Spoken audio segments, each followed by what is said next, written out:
Good morning, ladies and gentlemen. Welcome back to the Shadow and Sun Show, and welcome to your Wednesday morning edition of Second Breakfast. How you guys doing out there in TV land? Been kind of busy week. How about you guys? What's new? What's shaking out there? Oop, that was weird. I am fighting the heat and the sun up here. I tried to do a little bit of painting, and I put a single drop of paint in my palette as I usually do. And before I applied it to the model, it was paste. It was no longer paint. Even adding a drop of water, not working out so good for the old Uncle Shadow today. Um, that is depressing because I did come up here to paint and chat with you folks. Um, it's already 90 degrees outside in the sun, as you can see. I'm just like on fire up here. I'm gonna still try. Maybe I'll try with the speed paints. Maybe um, because that was actually an army painter, an old army painter. So let's try something a little bit different. Let's go with not even that. Let's go with something shinier. Uh, James L recommended these for me. Where's the other one? There it is. That's the one I usually use. The Viejo acrylic metal color airbrush colors. This set of four giant bottles compared to regular less than a full ounce bottles. These are 32 mil 1.08 fluid ounces. Very very metallic. They all kind of look similar, but they're very subtle. Aluminum, silver, metal color set, and they're just ginormous bottles. I wish everything came like this, but at the same time, I wouldn't be able to fit half of what I've got on my table. So we'll see how these work out. I'm not going to use the noisy paint shaker that's right next to the microphone, uh, but let's just try this out just to see if it's going to do the same thing as the other one. I hope you guys saw the video this morning on the new Reaper Dungeon Dwellers Kickstarter. It's got some really intuitive things in it, but it's got some things in it that are just not normally my style. I can try just about anything once when it comes to role playing games, but I still I need to read the DMG and the monster book because there's still a bunch of things I'm just not quite certain as to how they would play out on the table. So we'll give it some time. I will start reading that tonight if I get the opportunity. Otherwise, it'll have to wait until I do have a little bit more time. But like I said, I kind of liked a bit of what I saw. It's definitely front loaded for the players' benefit to get them going and not get them so dead so quickly. They can always die later, right, Squirrel? There's no need in killing off the player characters in the first hour. Let them get their hopes up and then dash them, right? Of course, I'm kidding. How you doing, Squirrel? I am having a little more luck with this, but it is a Vallejo paint. Army painter are notoriously sticky and pasty, especially the older bottles. The Army painter speed paints, on the other hand, far more liquidy, which is what I like. I'm going for, I'm not oil painting. Let's put it that way. But we shall see if this lets me get some stuff done. Just want to keep my hands busy and want to keep the flow of miniatures, popping like last week. I really knocked out like a significant chunk of the Dungeon Dwellers minis, and That made me happy. I don't know why I was so enthused to paint them. There's nothing, that I haven't done before, but maybe because they were so easy and I could just, not slap chop them entirely because I did do some other techniques, even a little bit of trying to do some wet blending, but they just, whoop, what is that? Oh, that is a piece of paint sand. We were just talking about that the other day because this is the mini that I had essentially ruined with primer, but then was able to resurrect it by taking some IPA and just scrubbing the heck out of it. And I just broke the tip of that off. That is pathetic. It's a 3D print, and I don't know what I was thinking. It looked like a really neat model, and it was, but I just broke off the collar of this woman's outfit. But it seems I did that on the other one and didn't even realize it. So now they're evenly broken off. So maybe we'll just go with they were cut that way. And apparently, I did not get all the sand off that I had hoped.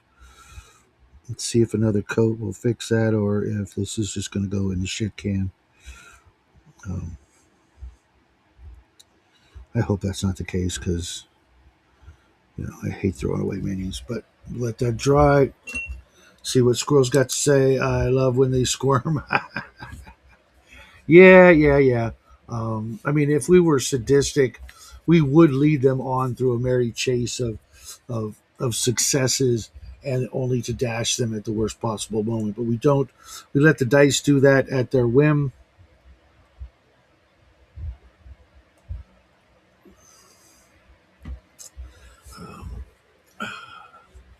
So now, that that's done, let's see what else I have on my table that I can start working on. Um, I'm not really excited about these characters from the Dungeon Dwellers line. I should finish up my Wizard of Oz Steampunk Reaper minis.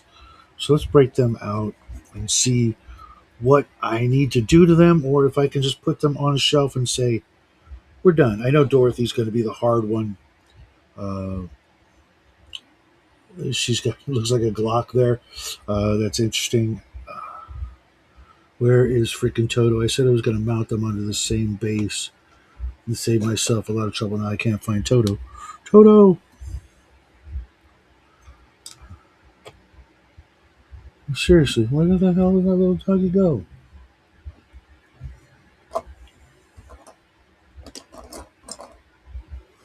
And I'm probably looking right at it and I just can't see it. Why would it be over there? It should be over there. Well, scratch that idea till I can find this little mutt.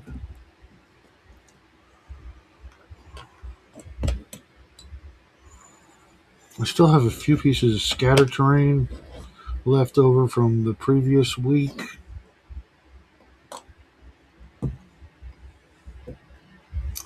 That is seriously odd.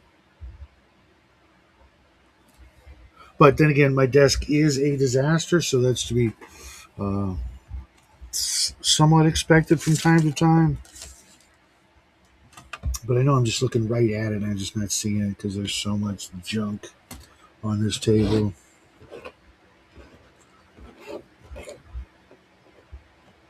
Aha. Dwarf was hiding him. Didn't want the poor bugger to get stapled to a miniature base.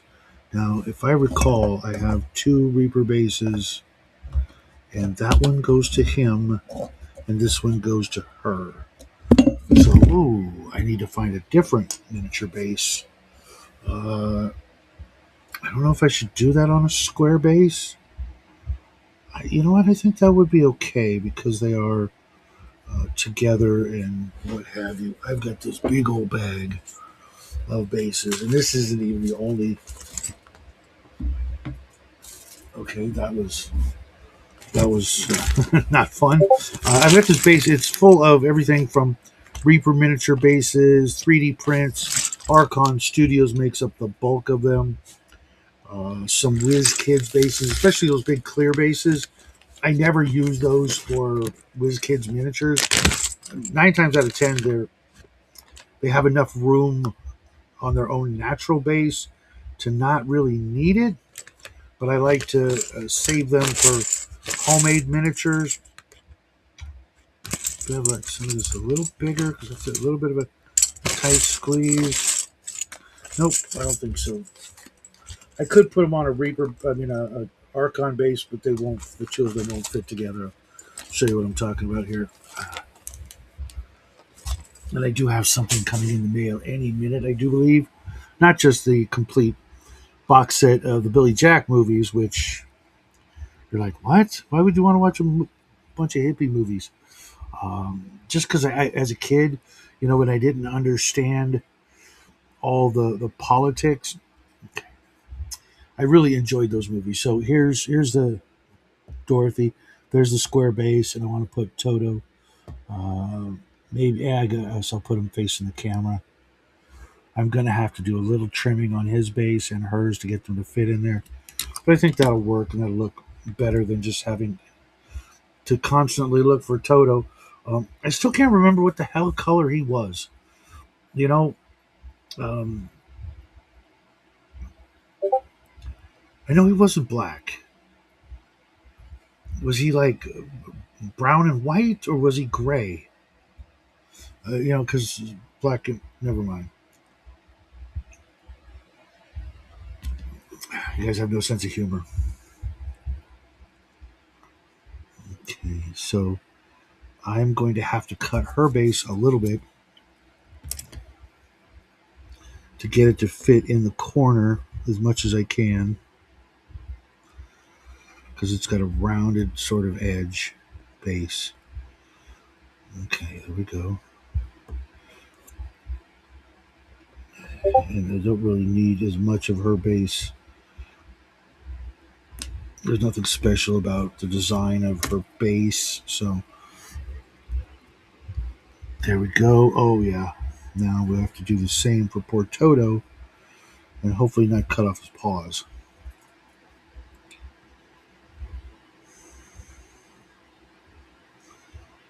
And then I might. No, I probably won't throw any tufts. Maybe one of the micro tufts to give a little foliage on the base, just to make it look, not so perfectly mowed and cut lawn. Look to it up. Oh no, I got it right. But no, I need to cut off even more of the base. Oh, watch out, Toto. Watch your feet. Watch your feet.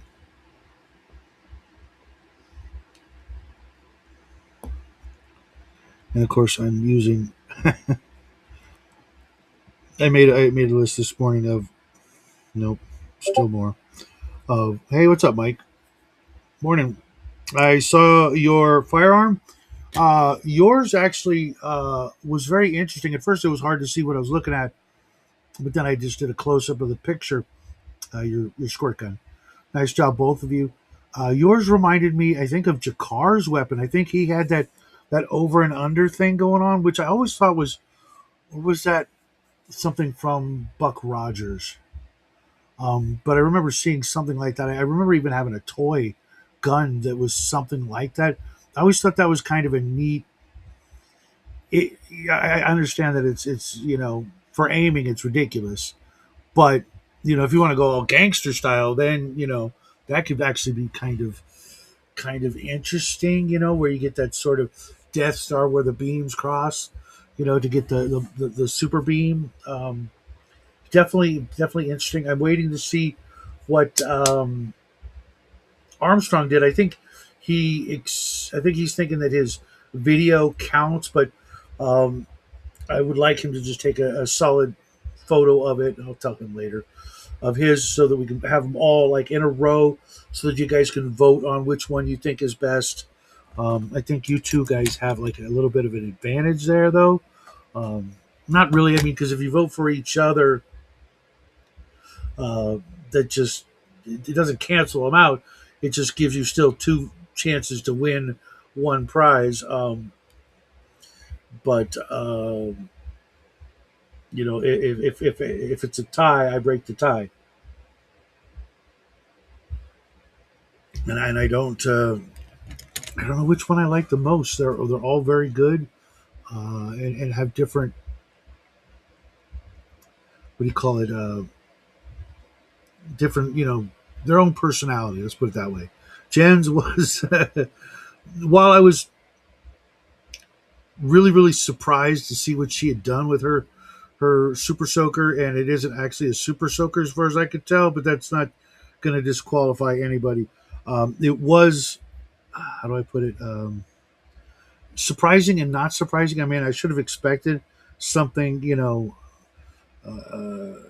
super sparkly, uh, but at the same time, it was like, that's pretty over the top when it comes to. I mean, how much time did you spend putting all those little jewels and things on it? I liked his too. His was definitely unique. I mean, they all were. Even yours, even though it reminded me of another gun.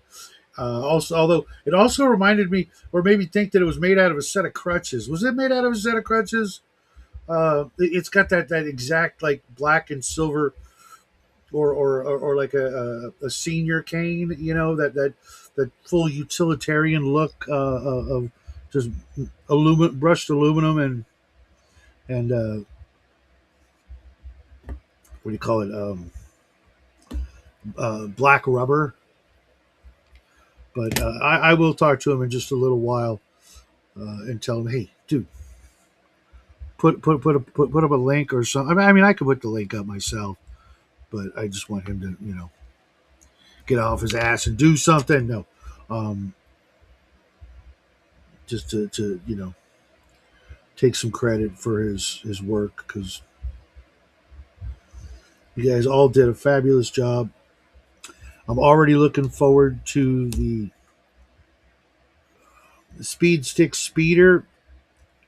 Um, and really, it's all about the exact particular brand of speed stick, whatever roll on deodorant that you pick. That defines everything. The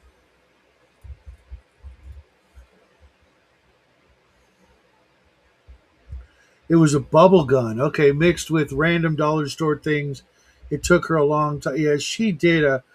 I mean, there's got to be hundreds of little sparkly beads. If you guys haven't seen it, go over to the craft challenge thing, or whichever craft. There's two. There's painting and crafting, and then there's maybe craft challenge. I don't remember. Some squirrel, and uh, she just made this. How you doing, squirrel? Hey, what's up, bud? Just chilling, talking about the next challenge and the last challenge for the craft challenge.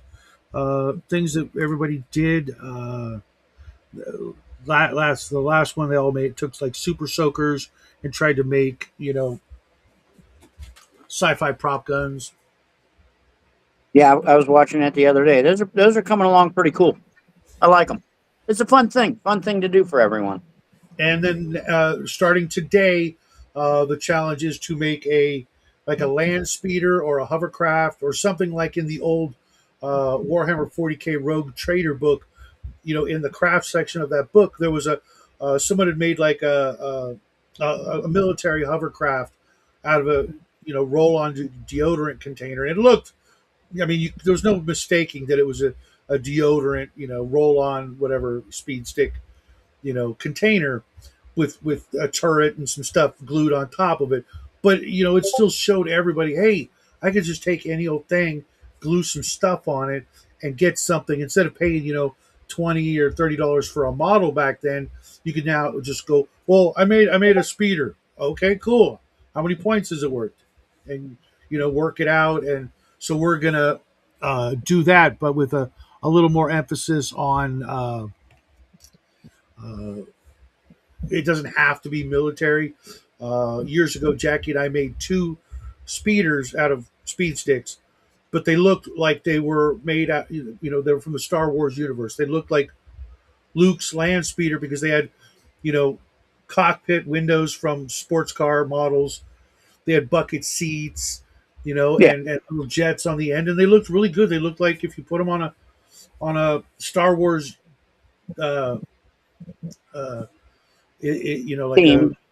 yeah, like if you're playing like in Tatooine or Yeah, Bespin or something, you just put them there and they're just like parked, or yeah, you it, could. it would pass on the table. It would. So we're going to do that again and get everybody else to have their own little speeder that they could put on their desk or use it at a game. Oh, so they were two pistols inverted and bonded together. Okay, I'll have to look again at that because that, uh, you know, who knows? Maybe somebody or one of your kids wants to make a video, or you're going to dress up for Halloween as a space cowboy, and you need a There space you go. cowboy gun.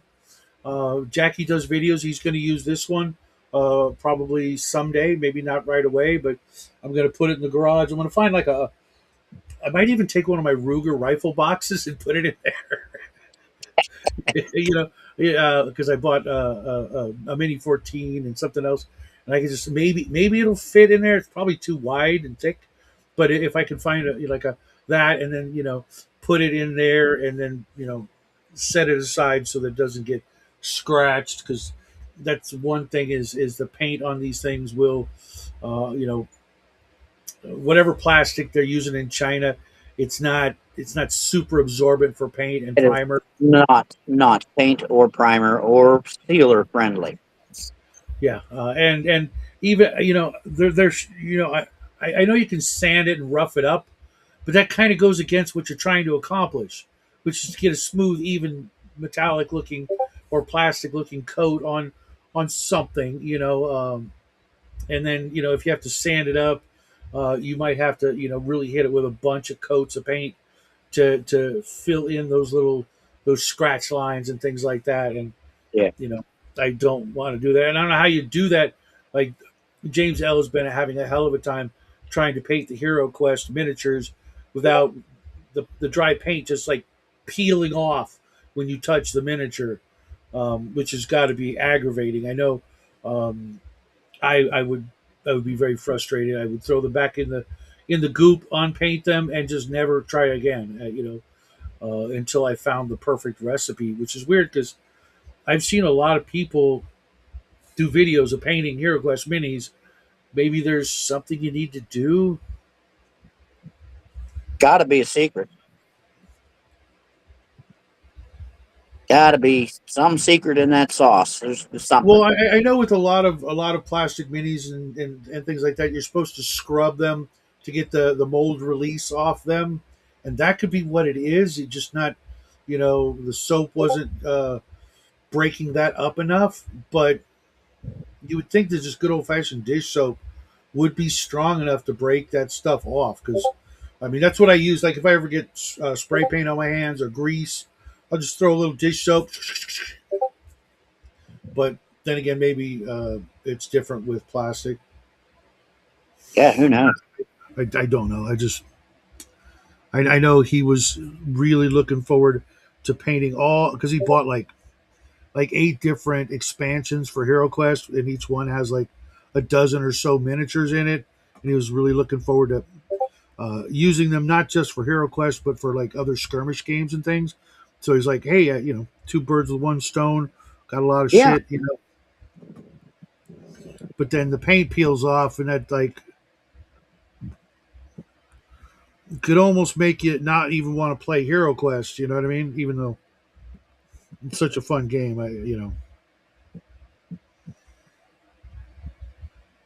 Did you ever have Hero Quest back in the day? Oh, you had to go. Okay. no, I'm right here. No, I have not. I honestly, I've never even played it.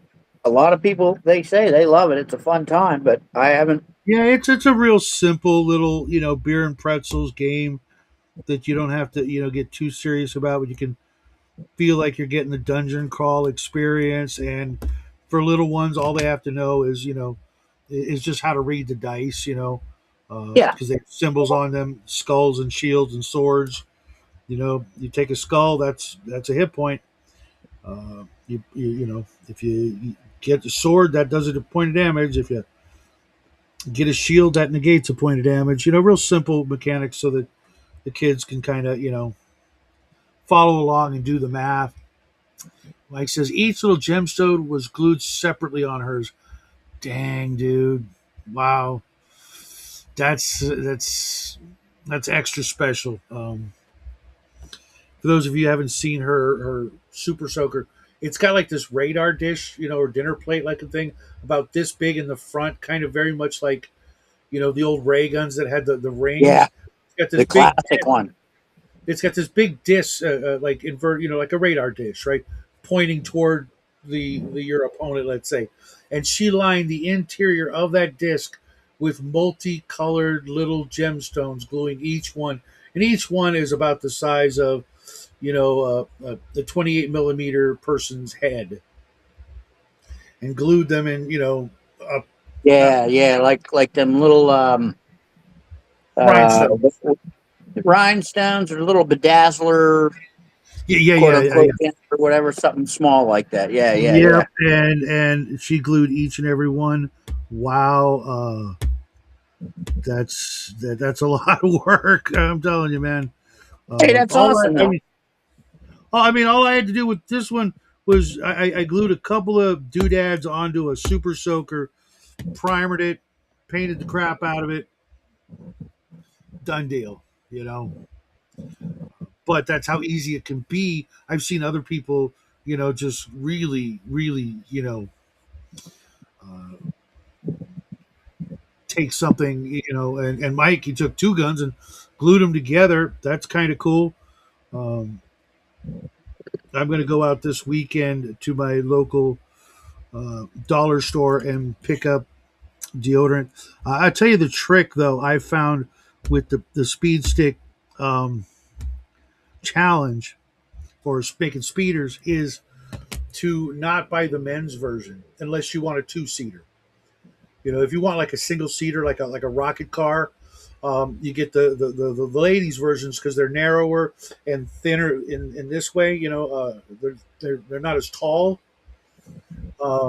or chunky looking, because the men's version, not only do they all look, you know, kind of chunky, but the cap on them makes them look kind of like a hammerhead shark.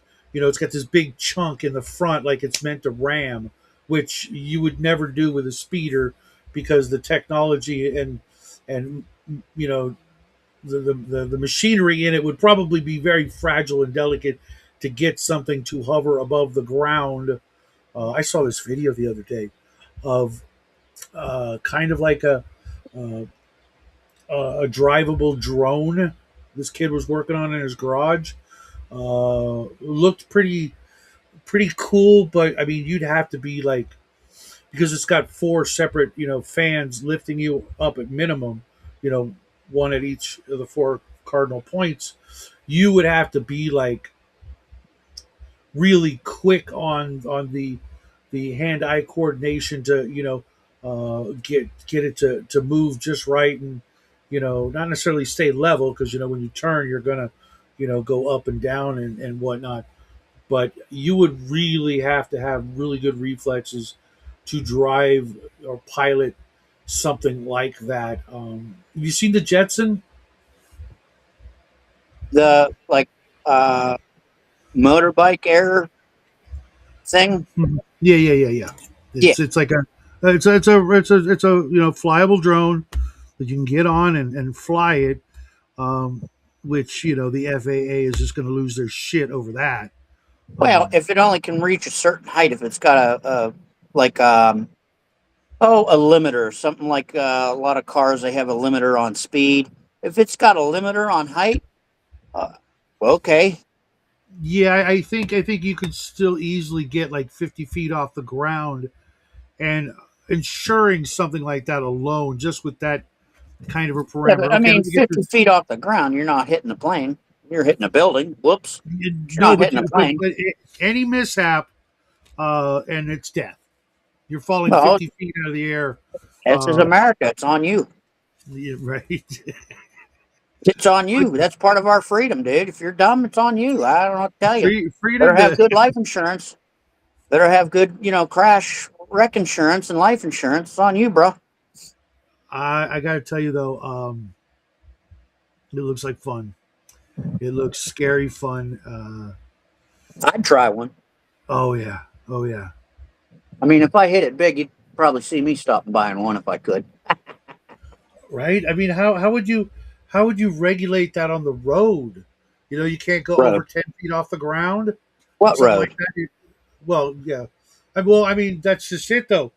I mean, everybody else has to drive on the road. You can't drive on the sidewalks and the dirt and stuff like that. You're not allowed Well, because if they you're let's just say it's you can go 30 feet in the air top. What road? well, I'm 30 feet above. If I'm going over, let's say, a strip of lawns, the side of road, mhm. I'm over all electrical wires, television wires, all that stuff. I'm over human beings, people. I'm over everything. Zip, clear path. The insurance should you? I mean, because you never know. Like if there's a mishap, right? It's not like you pull over to the side of the road. It's like you fall out of the sky. Okay, so your insurance would have to cover because on the road, you know, insurance companies when you're on the road, they only have to worry about you hitting another car, you know, and maybe driving off, you know, an overpass or a bridge and falling to your death and not hurting anyone or anything. It's very rare that you know they have to factor in more than you crashing into a house or another car. But if you're going over, you know, a shopping center where there's multiple people, or you're flying over a mall, or you're flying over the power lines, you know, the insurance would be just, they would have to require, you Like, know, well, yeah, I'm sure the insurance would be out the wazoo, but like I said, it's America, man. It's on you. You can afford it. Fly it. get out of my airspace. But the other thing is regulating, you know, with cars, all ground vehicles that we have, they have to, you know, obey the speed limit. They have to obey the rules of the road. They have to obey, uh, you know, staying on the road. How does a police officer pull you over? You know, if you're in a one of those things, you know, what if they Well, you suspect you're drunk flying? well, they better catch up and start buying them. Okay. I think that it's going to be more like a an off road kind of license, you know, where you can't ride an off road. You can't take your ATV on the freeway, Yeah. you know. So you'd be like, well, you can fly it, you just can't fly it over the streets and over houses. You know, you want to take it out to the desert or out to the park or something like that. You know, okay, no problem. You can do that. Oh man, do you hate it when a super glue bottle uh, won't open? Because Yes. it's super glued somewhere, and you got nothing to hold on to. Because if you squeeze the bottle, you just make the problem worse. Oh yeah, if you squeeze the tube, like the toothpaste tube style. Yeah, there's nothing I can do with this one. Is just that's fucked up. And it's like you can't. The only thing you can do is poke a needle hole in the bottle somewhere and hope you have a big project where you're going to use it all up. Yes. Or you Yeah. can. That's why I anymore. If I get any kind of crazy glue, super glue, or whatever, I spend a few extra dollars for that Loctite, and it's in those plastic bottles, and at the bottom of the bottle, it's got its own squeeze Uh-huh. deal. I got one. Hold on, let me show you here No, no, real I quick. know exactly what you're talking about. I used to get those all the time, but they would clog. You bastard! Uh, for me, they would clog very easy, and it also seemed like the bottle was like huge, but there wasn't really a lot of glue in the bottle. So what I do now is I get these. Oh, I get these like 12 or 15 packs, and it's yeah. Yeah, I, these ones. as a matter of fact, those bottles, I used to use those for. for spaceships.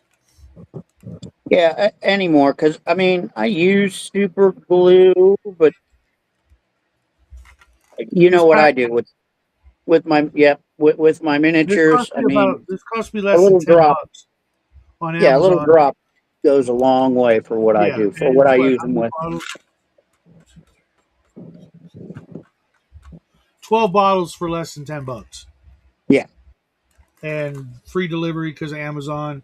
But I actually need a freaking bottle of super glue right here and right now. Dang it! Um, yeah, but and I usually, Dyno laser. The only thing is, with the proliferation of flock cameras and cameras everywhere, you're still busted. It's just a matter of time. oh yeah, yeah, yeah, yeah. We stopped hearing about that. It was like Northridge, I think, the big bank robbery where the guys had all the body armor and helmets and shit, and then they end up taking themselves out more or less. I watched that live back in the day when it happened, and that was like the last time I've heard of like a bank robbery, because between the money being trackable, every bill being trackable, with the fibers and the serial numbers, etc., and the fact that they treat you worse than a murderer, or other kinds of criminals. The bank robber Yeah, is like, not back in the day. Not actually, not that far back in the day. He has since passed. Uh, a buddy of mine, he robbed a bank, and he honestly would have gotten away with it if he hadn't talking to his sister. yeah. He truly would have gotten away with it, but he was talking to his sister. He was going through some very rough mental and emotional problems, and he thought that was the only way that he could accomplish X to be able to. It was a family thing. He wanted to see his kids, and his That's sad. wife screwed him over, and long story. But the funny thing is, uh, because I was the only person that wrote him while he was doing time, and I would talk because he was obviously he loved riffs, but he liked D and all the other stuff. He was a gamer, one of us. Okay. Because I was writing about it for some reason or another. Uh, they read your letters, and they thought I was sending some kind of code or something back and forth to them, because they're morons. Yeah. And there so happened to be a few years later, there was a bank robbery in a town nearby, and they thought myself and my wife at the time had something to do with it, and so they raided the house. I was surrounded, laser beams all over, ATF, DEA, everyone, all of them was all Wow. surrounded the house to question me about this bank robbery that her and I at the time had zero clue about. Well, like I said, they're morons. Zero clue about it. It's funny because I did time in juvie when I was a teenager, and I would be writing a couple of my friends and them vice versa, and they we would talk about weird stuff like that, and the counselors and whatever they were called back then, freaking absolutely, just like thought we were just like super genius, you know, not up to no good like that, but just next level intellect, and which wasn't wrong, but we weren't planning some great caper or anything like that, or smuggling drugs, which was a big Yeah, one. no, no, no. We were So just it did a ringer, especially on the ex-wife, because she had still does, but had going through getting her mental issues adjusted and all that. And boy, did it throw her for a loop. I can imagine. I What's mean, up, editor? they even went so far as to take her aside and tell her that they knew I had a girlfriend that fit her description, and I was trying to pin this robbery on her because it was done by a woman. So she better just fess up and tell them that, yeah, I did it.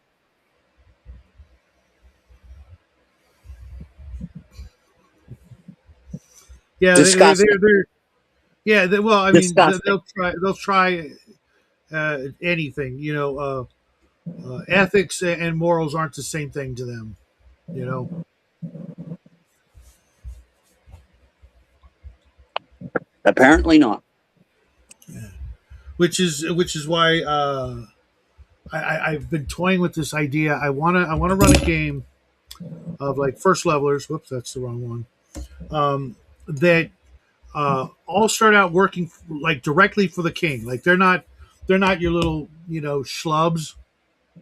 They're not Okay. peasants. They're drawn from noble houses maybe, or whatever. But they're still first level, and they still have their abilities. First level, right? But they're all going to be working for the king as kind of like a newly founded spy ring of these kinds of characters: a ranger, a paladin, a thief, a cleric, an assassin, and I'm not sure what else I might. Oh, definitely a wizard, of course.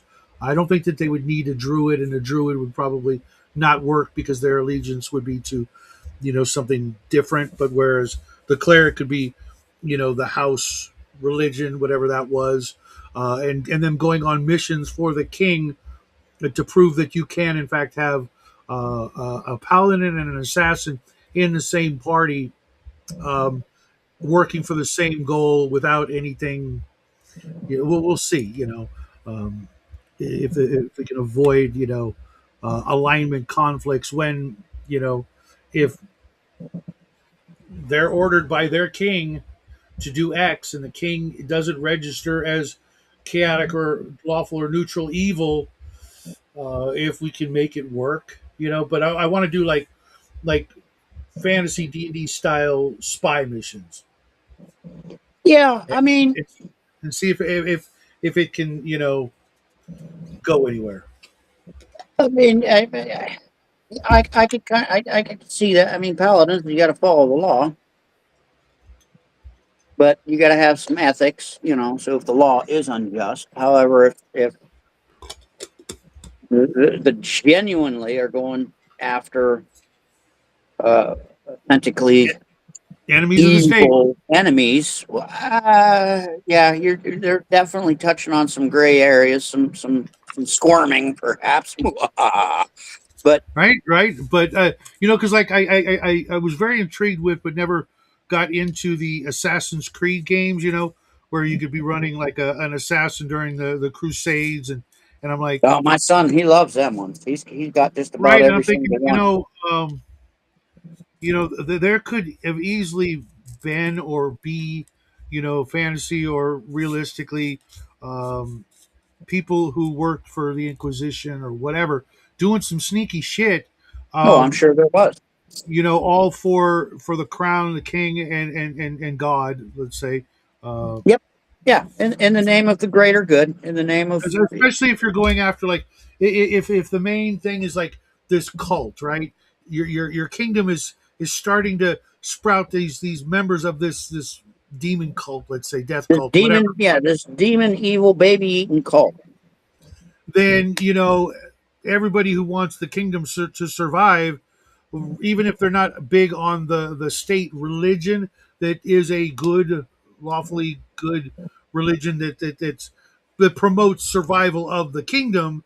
At the bare minimum, versus this cult that comes in and just wants to turn everybody into baby eating zombies. Well, who's not going to be on board? Even your lawful evil guys, like, yeah, these guys got to go, right? Well, yeah, especially a lawful evil. I mean, And even and, a and lot of the other other evil guys might be.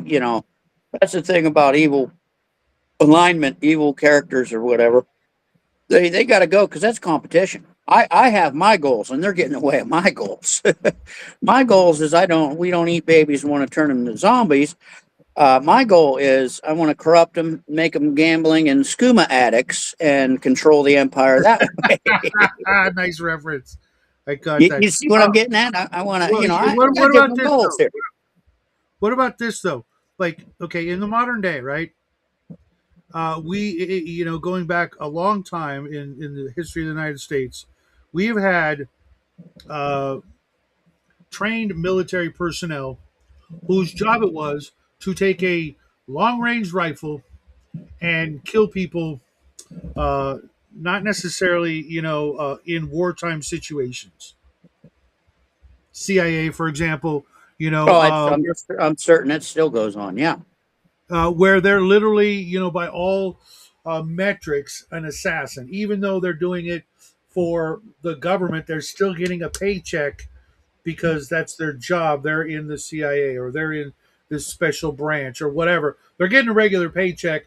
Their job is to go over and try to kill Castro. That's an assassin by all metrics. But does that make them evil? Do they? Those guys have to be? Do they have to consider themselves evil? Are they evil if they're doing what they think is right for God and country? Uh, could they not be? I would say on the matrix of the classic uh, D&D alignment would be, in my opinion, would be more of a lawful neutral.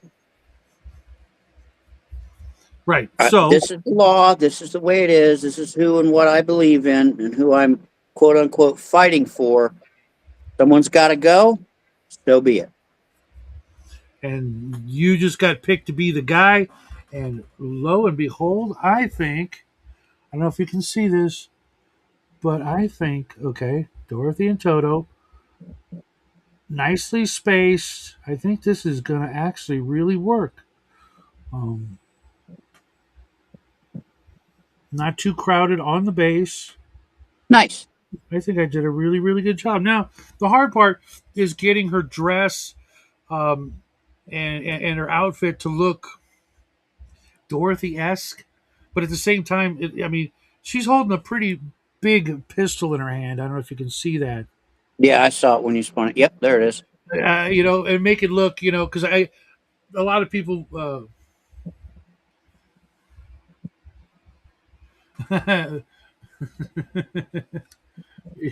Nice, you guys are being funny.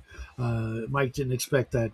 Um, I don't want her to look like a lot of people would be tempted to paint this Dorothy all like grim and everything. I want to keep that wholesome, what it's not. It wasn't a gingham dress, but that little, you know, farm girl outfit, you know, aesthetic to this particular model, so that even though all the other members of the her company, the Scarecrow, the Tin Man, the Lion, they all look badass. I mean, these guys do not. Cowardly Lion's got a freaking blaster. Yeah, Scarecrow, that scythe is actually a rifle. That's nice. kind of cool, kind of a cool take on one of my favorite stories of all time. And I'm making them look all grim and hardcore steampunk, whatever. But I want her to stay, Dorothy. So that's my idea for a low level campaign, but starting out with spy versus spy in here. Yeah, they when it comes to equipment, the king says take whatever you need, go get those guys, solve this crime. But I can't trust anybody else. I know I can trust you youngsters, because I'm the king and you're impressionable and you're going to do what I say. And what I'm saying is go find those damn cultists and track them down And and get rid of them. here's the other thing: because you're young and impressionable, etc., it's plausible deniability. Well, we had nothing to do with that. If you get Mhm. caught, Well, if they get you're caught, screwed. they show them the writ, from the king. The king says, "Hey, they're on a mission from me. Shut up, leave them alone." They got carte blanche, or they're not Well, going to be I mean, being caught by the the bad guys. opposition. Oh Yeah, well, you're on your own. We if don't they know get who the caught, hell you are. Well, that wasn't us. I don't know. They were acting on their own. right, if they get caught by the bad guys, then they're cooked, as the kids say. But and it could still, incorporate your classic tropes of dungeons, dragons, monsters, overland adventures, town adventures. The youngsters have yeah, they will definitely have a dog. The ranger And will get the dog. here's another layer to the cake. Let's say they did have some kind of signet or paperwork or whatever that would um, denote the party as special teams to the King of Kingdom good. Okay, and let's say they get caught and not killed or executed on sight, they could be held for ransom. Now comes part two of the campaign. We're all rolling up new characters, and here's your deal. You got to do XYZ to get what this opposition, the Bad Kingdom, wants for ransom. Because we really need these spec ops team back. Hmm, that could be fun. Because Because everybody, a lot of times in medieval, a lot of people where they were caught and they were ransomed, yeah, but especially the upper echelon. So having such signet paperwork, whatever. Okay, wait, we know they're worth something, yeah, and we can get this whatever magical item or items or right, whatever, and yeah. that could further our goals and set the good guys back a little. So now what you gonna do?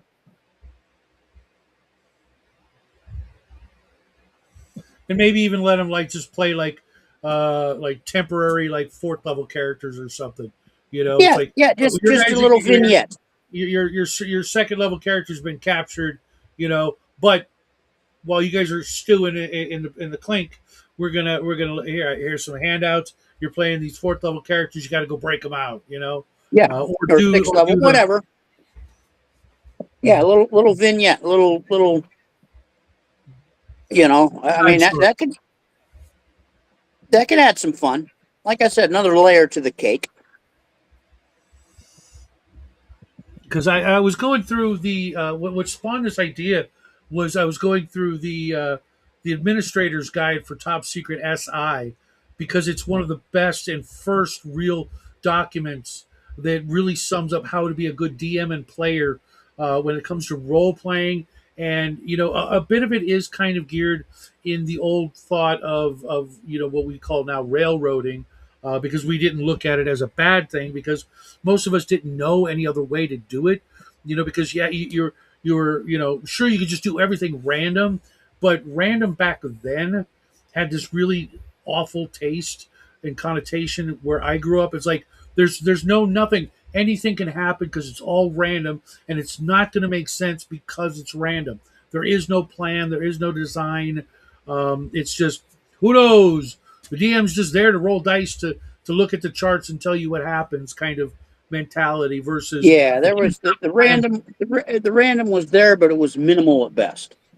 Yeah, right. Well, because we grew up with modules and pre-planned adventures as a good thing, as a teaching tool, and as a way to keep everybody on track, and everybody was on board. It's like, yeah, we're playing through this story, and things can go wrong and go south, and you can fail, and you can succeed in ways the GM didn't expect, and then he's got to scramble and figure out. And then there was, what's going on in between modules, like between the three modules of the giant series, like what's going on in Yeah, between. Maybe you go on another module over here or there. It wasn't just like complete. You have no agency, but there's there you're on a ride, and everybody's there to see what happens. Because yep. nobody There was really a knows. buy-in. So I was looking at that book and talking about it, how because it did really talk about a lot of like the seven dungeon master sins that Skorkowski goes over. And well, before he did that, they did that in that book. And someone said, hey, are you thinking about running a spy mission for D&D? And I'm like, well, I am now, thank you. That's a great idea. I love the idea, because I really hate, and I'm so tired of everybody's a peasant and a nobody, and just awful, poor, and they're going to be spit on until they've earned every last little ounce of credit, that But at the same time, like if you rolled up in the Unearthed Arcana, remember the ancestry chart or whatever you want to call it, where if you Social rolled, class. thank you, if you rolled on that chart and you rolled really high, but the DM says, "Oh, you're still a peasant." What? Hey, why did I roll? Well, because No, everybody's a peasant. I use that chart quite often. There's And, a and handful of things from Unearthed Arcana I use even for non D&D games. I roll that for a little bit of flavor for me on my end as a DM, and the players. I mean, why not? They could come out tops. you're on They could fire come out today. like I'm a noble son. I literally watched one of my best friends roll double lot on that table. I'm Yeah, like, okay, well, I'm not. You're not going to be related to the emperor because fuck you. But you did roll double lot, so you are the son of a king, and that king. You wanted to be a cavalier but not a paladin. Okay, well, you are going to start with some cool shit because you are in fact double lot, and he's not going to send his son off in chainmail, on a light riding horse. You know what I mean? It's like yeah. you No, even let yeah. you You're not. out. Yeah, you weren't the son of the emperor. You were the son of the second duke, which is the first cousin of the emperor. So you're related, not heir to the throne related, unless everyone else in the family dies but you. But yeah, you're in the wheelhouse of nobility for sure. And so why not have like an entire party that gets to start out, really well, but not so well that because even if like if I ran a party right of all cavaliers and a paladin, and I gave them all field plate, light war horses, and barding, etc., that's not going to break the game. I could No, literally just I could literally go, okay, well, instead of fighting orcs and kobolds and goblins, you're going to fight some bugbears and some gnolls and some ogres at first level because you got that armor that's absorbing some damage. You've got a hardcore armor class. You've got war horses that get extra attacks. Oh, and so and so, and half the other guys all brought war dogs and guard dogs that yeah. also get to attack and to take. and within the realm, within means and stretch of the realm, you have notoriety, so you can go to the local tavern, inn, whatever, and you show up and you show your thing, and just by the way you look and talk, you show your steel, your paper, your ring, whatever, and hey, the first class rooms, they were booked by merchants, but guess what, give us 20 minutes, we'll get them out of here, they're yours. Right, and it's not going to break the game, and so I want to show that off. That I'm not saying that they're all going to be, cavaliers or paladins, and even the ranger. Okay, you're going to start with some chainmail and a good bow, a shield, sword, etc. But you're not starting off with field plate or some crap like that because you wouldn't want it anyways if you could have it. Not giving you magic items. That's nope, nope, nope. I'm not doing that. But you're going to be first level with like the best first level you could imagine. And I'm not gonna like fudge on the stats.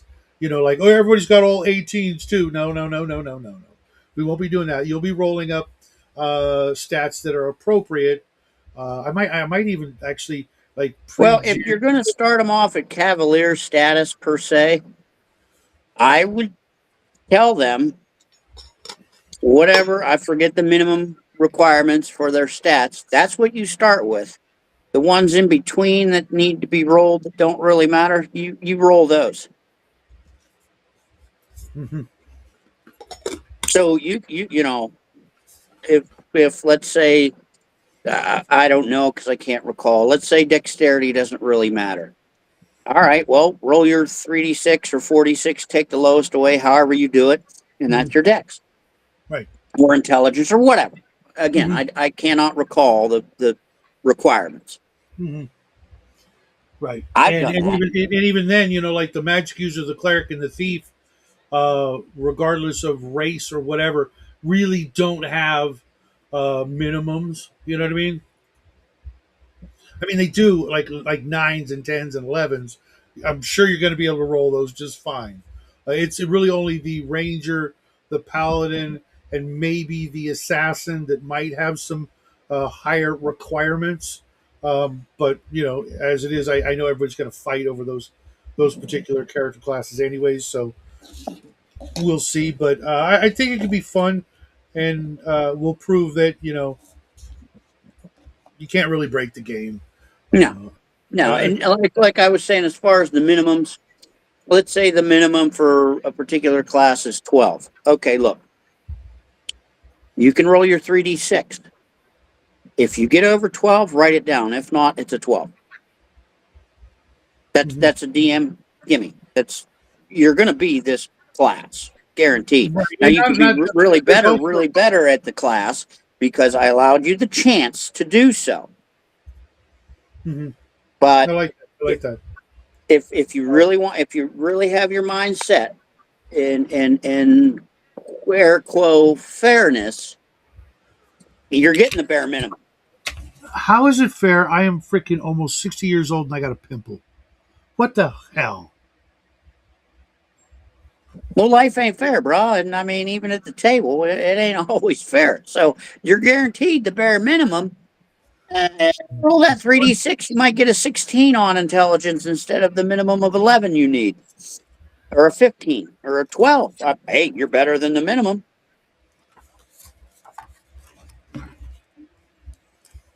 But you got a gimme, which is you got the minimum to be the class you really want to be.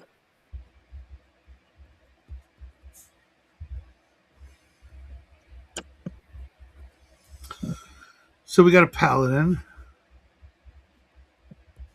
a cleric, a ranger,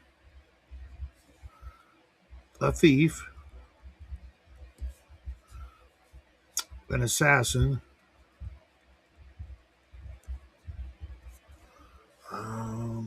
What else should I say? Got a couple Magic of user? fighters. Thank you, thank you. That's all you need. That's Hmm. more than you need, but that's all you need. Hmm. Hmm.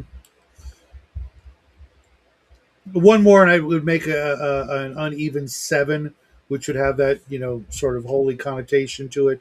Well, Um, just do your basic fighter, your grunt. what about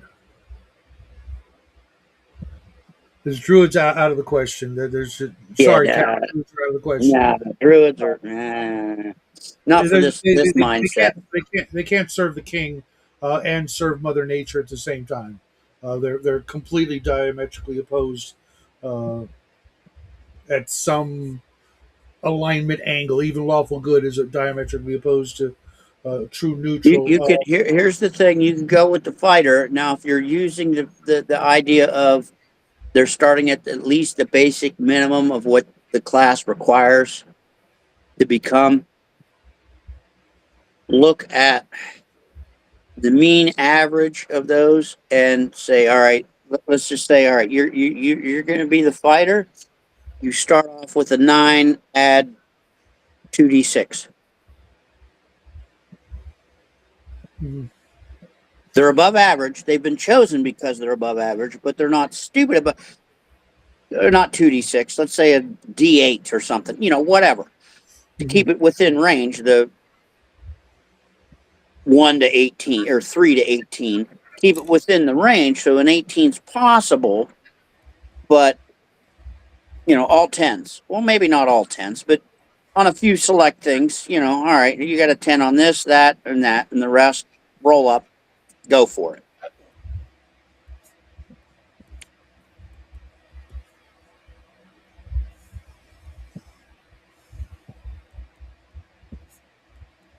So he's a good, I don't want to say jack of all trades, but a man at arms for sure.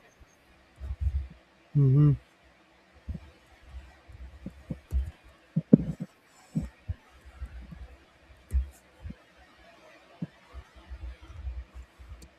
This could be poor won't do. I'm upper crusty. This I was looking um, if I'm running AD&D, I'm not sure which world I would use. Um, but this almost might end up being like the first human centric freaking game I've run in decades. Oh, I would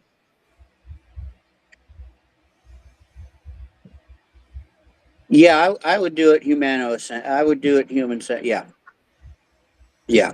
I mean, I could see. Maybe. Well, you use half elf, so maybe a half elf in there. Hmm. Maybe a halfling. Maybe, Hmm. but that would be it. I mean, unless you had like some dwarven house that was, you know, pledged I mean, to yeah, the. you could have all elves mostly, all dwarves mostly. Yeah, you could. Yeah, yeah. I see where But you're yeah, going. I don't think elves would not, full elves would have no chance, because of their, no matter what they say, no matter what they do, they're still looking at your human empire or kingdom as transitory and temporary. No, no, I'm saying if you did it in an elven kingdom with all elves. Oh yeah, yeah, no, because I don't let elves be paladins when they could just be a lawful good cleric fighter and be better. No, okay. You I'm see what just I'm saying? saying, if yeah, oh yeah, no, I Lawful. understand. I understand where you're coming with elves. I get it. I get it. That's why I've always said with half elves, they're NPCs, Mhm. and half orcs, they're NPCs. That's always been my. Had anybody want to run a half orc in 30 years? I had this friend who ran this half orc, just amazing character, amazing role player. But he moved away, and we lost touch over the decades. But I have not had one player come to me and say, "Yeah, I want to run a half orc," and I'm like, I'm not surprised that, I know there's some people that really go for that, that really want that, combat monster, literally and figuratively. But I haven't seen it in any of my games in forever. It's more dwarves and, and elves, because of the bonuses, at the front, which, um, you know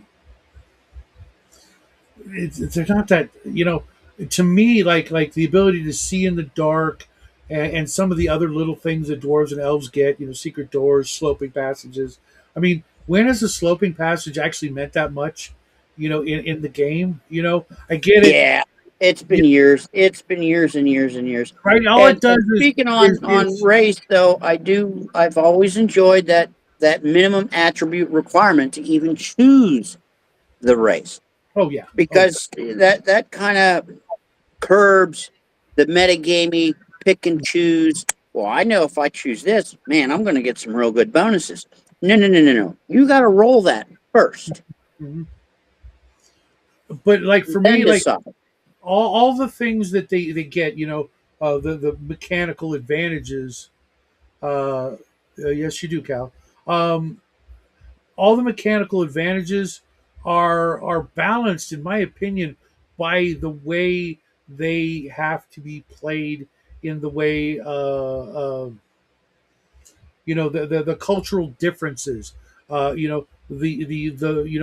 to look at the, as everything, like you're playing an elf, you have to look down at everybody, not like in a bad way, but like these poor guys, in 20 years they're all going to be old and decrepit, and they don't even see their life slipping away so very, very quickly, and in 1,000 years I'll still be here, and I don't even know if I'll miss them or remember them, because it'll be so, Well, yeah, and that mind thing you've got to play, to play them. Or the dwarves, being so stubborn and taciturn and gruff and grumpy and grouchy and greedy and concerned with your what you can create in your well, with like you were saying lifetime. with the elves looking down upon per se, Mhm.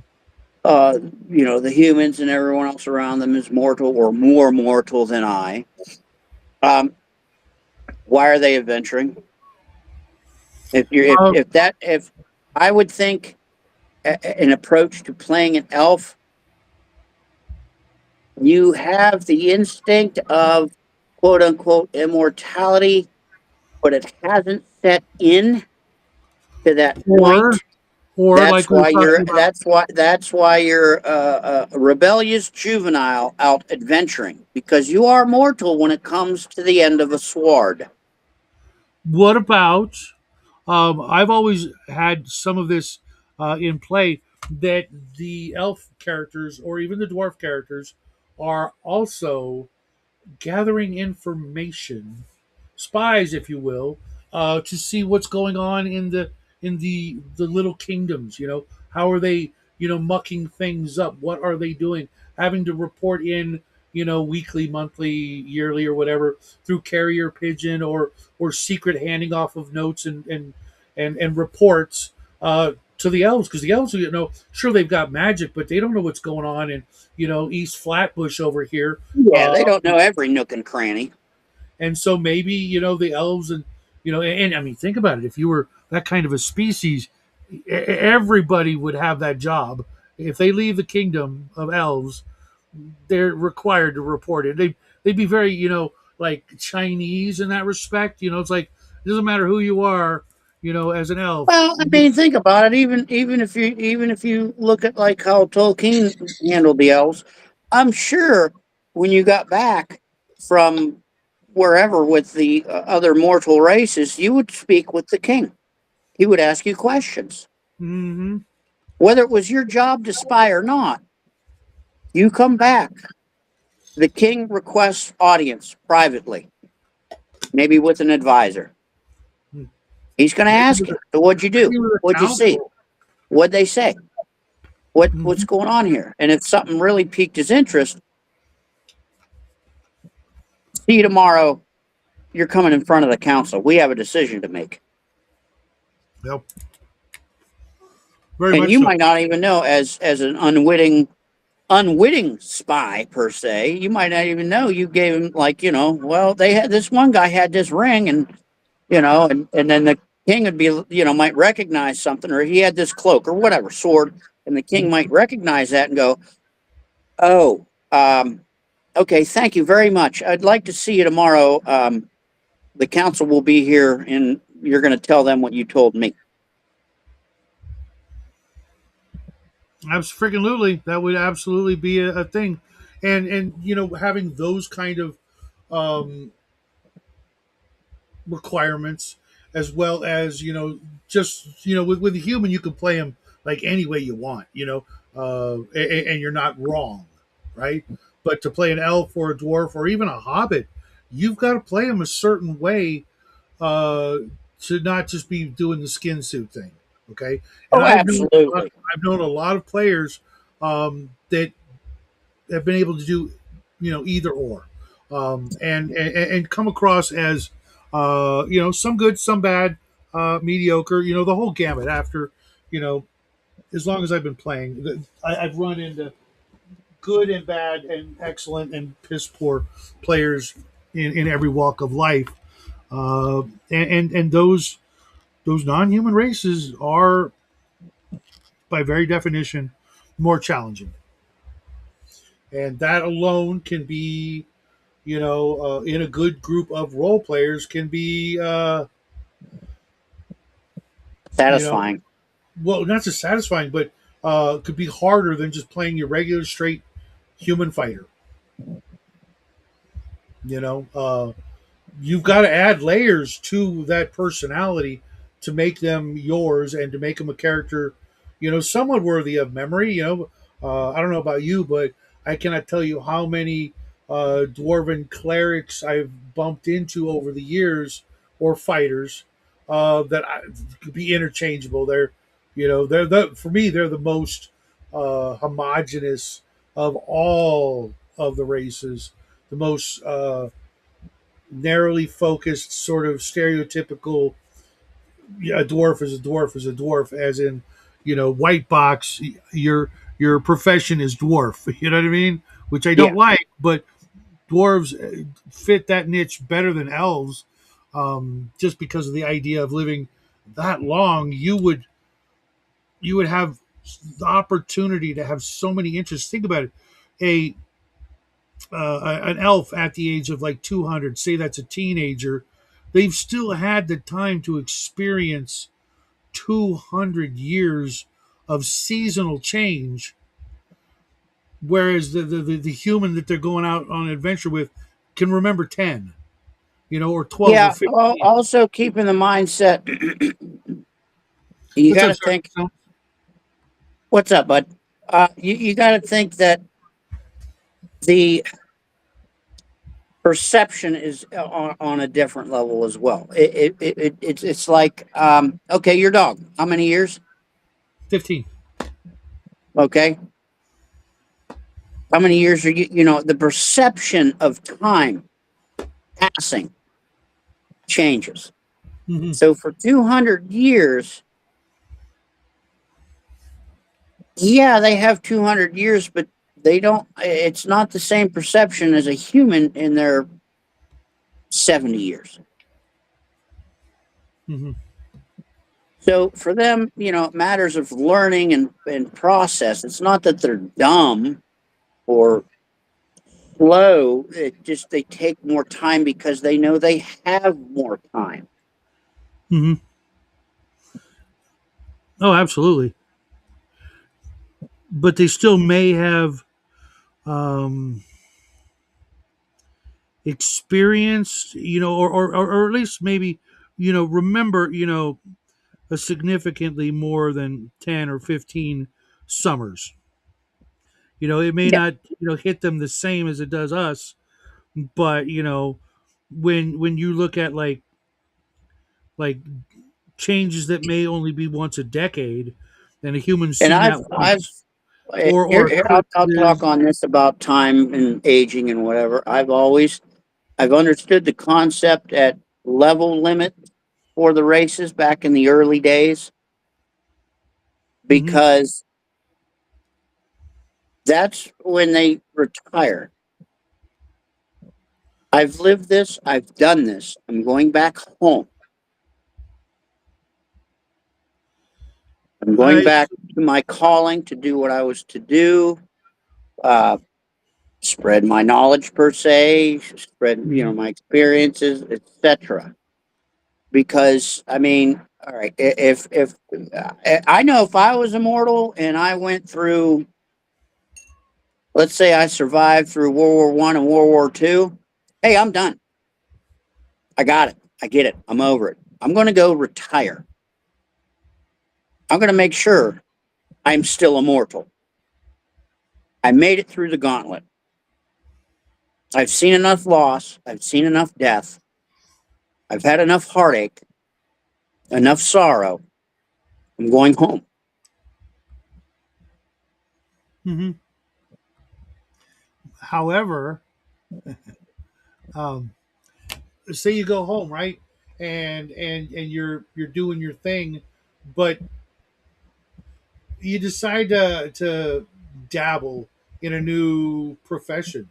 You just while you were adventuring, you never were big on your magical runes and letters and that sort of thing, You and can you learn decide, that at home. You can learn that at home without right, risking your life. I'm going right, home but then you actually become the equivalent of first level, right? at home. And at home, you could theoretically um, earn experience points. And again, you're retired. You're at home. You're an Uh, NPC now. You're at home. I don't picture being able, like Legolas at the end of the Lord of the Rings. He and Gimli went off a traveling to go on more adventures because they weren't done, even though the humans were done. Oh, they Which went home.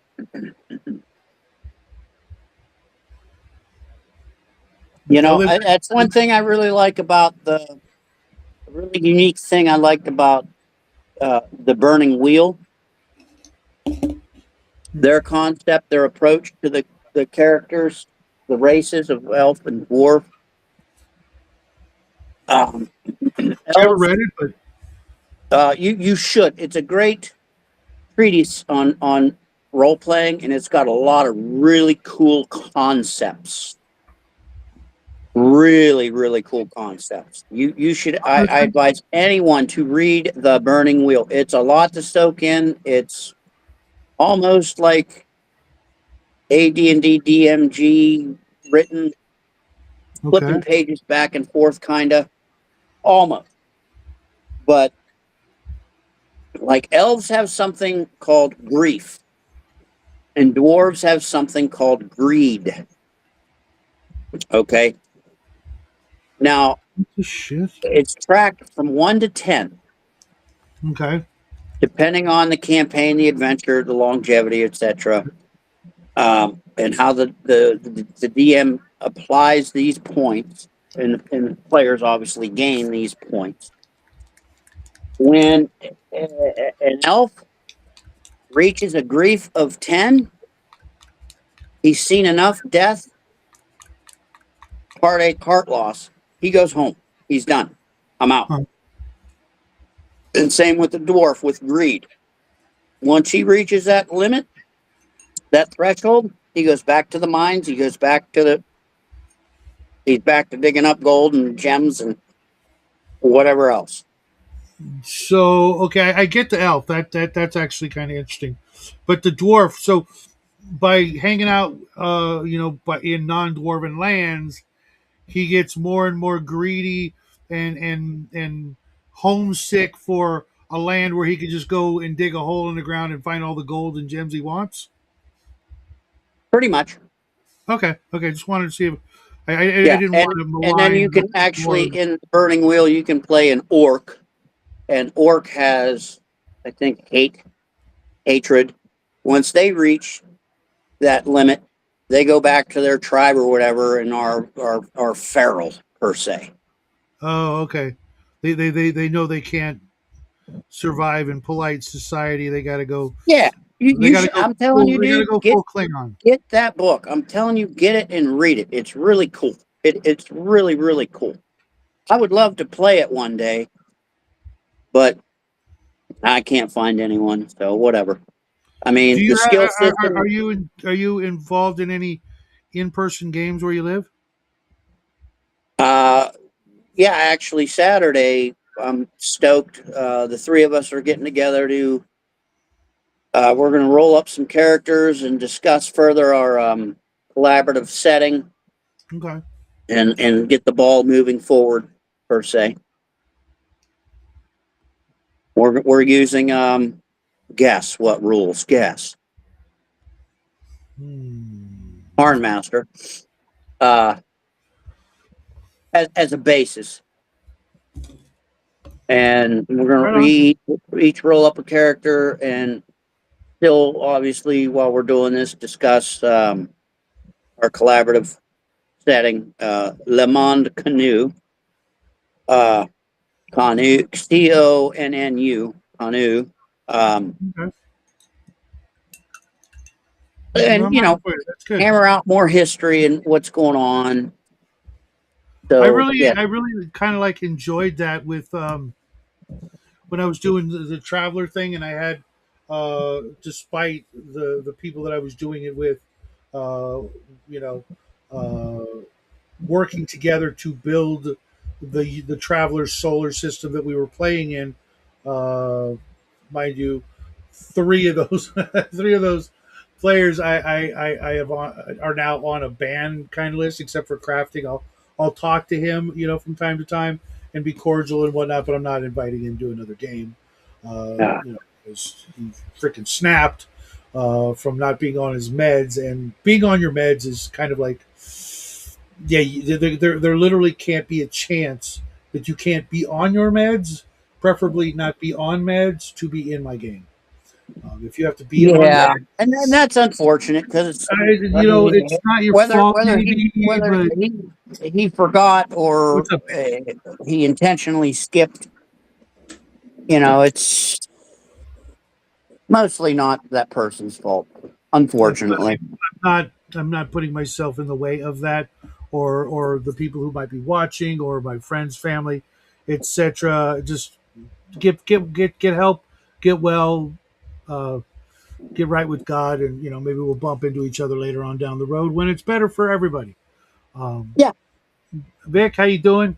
Uh, but I'm happy for you that you're in a in person game. I haven't been in an in person game in years. I used to go into Orange County, which was many hours away, to be in person with my old college group. But between death taking two of them, drugs taking one of them, and the passage of time just moving another one so far away that we can't be in person. Um, I don't Yeah, I have. used to. I mean, years back, there was at any given week when I used to play weekly, and this was 12, 15 years ago. Talk. It was oh geez, anywhere from 6 to 12 of us every Saturday, That must be fun and hectic. and it was at least 10 to 12 hours every Saturday, like clockwork. Hey, Janet, good to see you. Long time no see. Kind of. Not really. Hi, Janet. I I mean, see. I was the DM. And they're still in the area. We're fairly sort of kind of in touch. I mean, there was no big super falling out. It's a long, convoluted story, but they still get together fairly on the regular and do their thing. They do 3-5 and 5e, which isn't my jam. And I told them years back when they really started. I was the forever DM because I was the only DM, and everyone else was kind of afraid, timid to do it. Hmm. And I told them, I'm like, guys, just the only way I learned how to do it is no one else wanted to, so I started doing it. I says, yeah, we joke around with each other and we kind of screw with each other at the table, but if you make some kind of egregious error as a DM, okay, the table might say, hey, whoa, whoa, whoa, whoa, whoa. But overall, everyone's going to roll with it and have fun and jam. Yeah, I Like, mean, I mean, you really don't be have that. to. We're not out to Yeah, get you yeah, as a we have DM, to. Right. as players. We're not out to get you, and we realize you're not out to get us as a DM. You got to relax a little. So they started running on their own here and there, and then they all kind of broke off. And I don't. Their jam is their jam, and I mean, I told them, I says, guys, if you invite me over, that's great. I really, I'm not going to really play these rules. I'm burnt out. I'm over them. I'm done. Especially 3-5 at the time. I recall a time when I gave my entire library to them. And when I say my entire library, I guarantee you I own 97% of all 3-5 printed hardbound material, and then some. And probably 1,000 of those blister packs worth of miniatures that were pre-painted. Said, here you guys go, have fun. I gave Wow, them to them. dude. Uh, well, they're going to enjoy it. I'm not. I'm over it. It's going Hmm. to take up real estate. But I recall at the time I was over at one of the fellows' place house, and they were trying to find a certain feat out of that mountain of books that was on their shelf. Mountain of it. And this is when the light bulb really clicked off. Like, I'm over it. They're trying to find this certain feat. I says, why don't you try this book, page 164? And they laughed and they go, well, if anyone would know it, Squirrel would. And they grabbed that book off the shelf, opened it to that page, and they found it. And that light bulb clicked off. I'm like, yeah, I'm over it.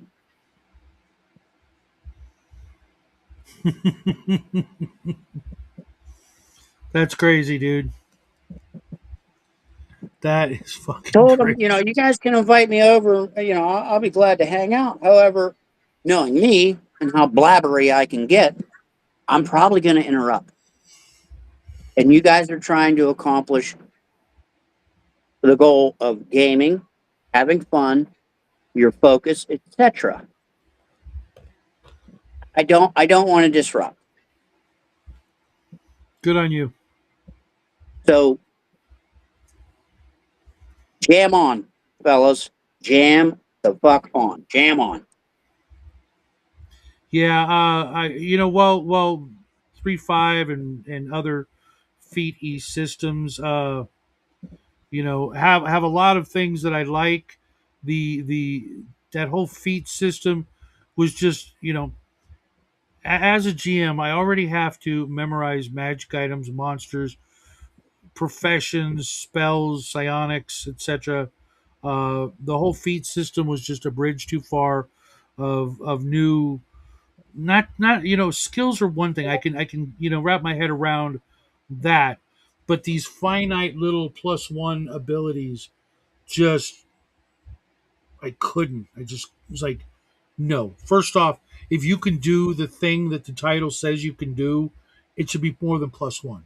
And if I go that route and go into that, then it breaks the game even more because my opinion, you might deserve a plus five, not a plus one. For example, I was talking to people many times about this. You've been shooting before, right? What's that? You've been shooting. You've shot a gun before, correct? I cannot confirm nor deny. Okay. You can devil's advocate for me here, or at least kind of just from watching TV. Let's say, the difference between taking a thing and pointing it in the general direction and pulling the trigger, versus taking the thing using the iron sights on it. Those are the built-in sighting mechanisms. Yes, I know. Little, I've shot many times, but anyways, okay, shh, I'm don't just tell no one. okay. Versus just taking it and pointing it gangsta style sideways and hoping you Yeah, hit versus taking it and lining it up and aiming it. The difference in percentages, the likely percentage that you're going to hit is drastically different, correct? absolutely. Okay. Now, if you take the same weapon and you affix a telescopic and or laser sight, let's just go with telescopic sight, and you know how to use it, it's dialed in, and you then use that to try to hit the target. Mind you, all cases the target is not moving. Your chances are even greater, are they not? Yepper. Okay. Therefore, let's now make every situation it's moving. So even though it's more difficult to do the thing, to hit the target, uh, your chances increase still a certain amount from pointing, shooting, aiming, shooting, telescopic aiming and shooting are still roughly greater than the previous Yeah, yeah. state. There's a step up each way. Yeah. Okay, would you say that those steps are more than 5% each? In real life, I Yeah. don't. In real life, at the very least, The difference between just at pointing the and very pulling. least, in real life, I mean, probably greater. Mhm. It could be okay. You're just aiming. You're just pointing and shooting. That's base. Good luck. You're aiming. Okay, your chances would increase probably anywhere from 20 to 50%. And if you have a scope and it's well sighted, and if you use the weapon before to sight it in, it's probably 50 to 70% more. And yet, every game that has ever existed gives you less than plus three to hit at the high end. That amounts to 15%. No, And to I me, know. I know the D20 scale. Oh yeah, well aware. it's retarded, and they clearly have never fired a firearm, uh, even at the range. Yes, I understand in combat it's different. Trust me, I know. Yeah, yeah. Um, We're just saying. Yeah, this is a general. but because they don't understand and have never done the thing, or even if they have, they've got it in their head that, well, it's a game, then you can't start the game out with a 95% chance of hitting a moving target. My answer is why not? In Traveler, I can make a character and I can keep rolling and rolling and rolling until I get level 5 in firearm combat. Yeah. And I'm not breaking the rules. Nope. That's literally something you can do if you want to take the time and do the thing. Uh, Now then you're great. Now, okay. Now, on the other hand, in Traveler and any other game per se, you're great at shooting stuff, but how good are you using a computer? I, There's that certain give and take. Like right, I'm, I'm, absolutely. If I'm there the is, most expertest wizard there is starting off. What's a latrine? You mean I got to go in there? be careful, Janet. Yeah. Good luck on that project, Janet. She's doing her. I'm talking to Zadrock. Janet's doing a thing with her duck pen to make it bear proof. Hmm. Hmm. Agreed on both counts, Vic and Steven. But see, game designers have this misplaced notion of fairness, equality, equity, etc. That you can't start the game with such a great skill or bonus. No, Um, that's dumb. That's silly. I've but that's actually literally what it speaking on is. that. In every situation, and every designer, I've asked them the same question: why does aiming only give you +2? Why would people aim? If I'm only going to increase my chance by 10% on a 20-sided dice system by aiming, why would I ever aim? Why would I take Speaking the on that, extra time? I rather come to enjoy percentile systems more so than a D20. Mhm. However, But, it, it but was fun. There was a fun uh, DM Fritz, Iron Man, and myself. I did a two little mini spontaneous sessions live on his channel. I was in the chat, I think. mhm, Uh, I might have been on talking as well a while back. I called it Harn Light, okay. and I didn't have him roll up characters. I just Um, said, "What do you think? Whatever your character, all right, whatever you got within the realms of reason, obviously." And they we played well with one another. They didn't go over the top.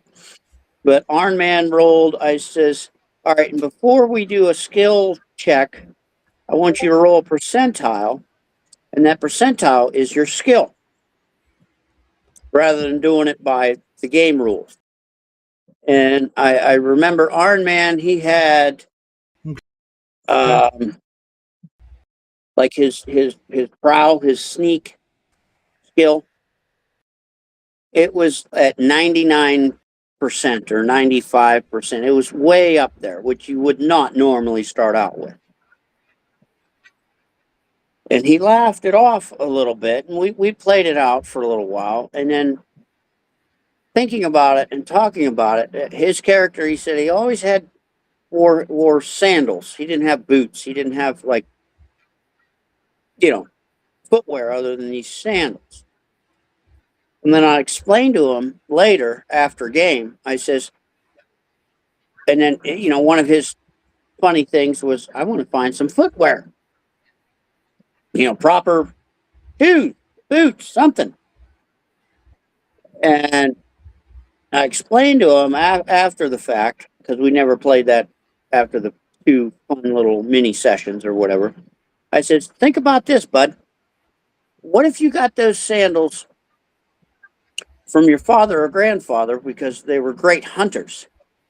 And the reason they were so great is those sandals gave you an insane bonus to sneakiness,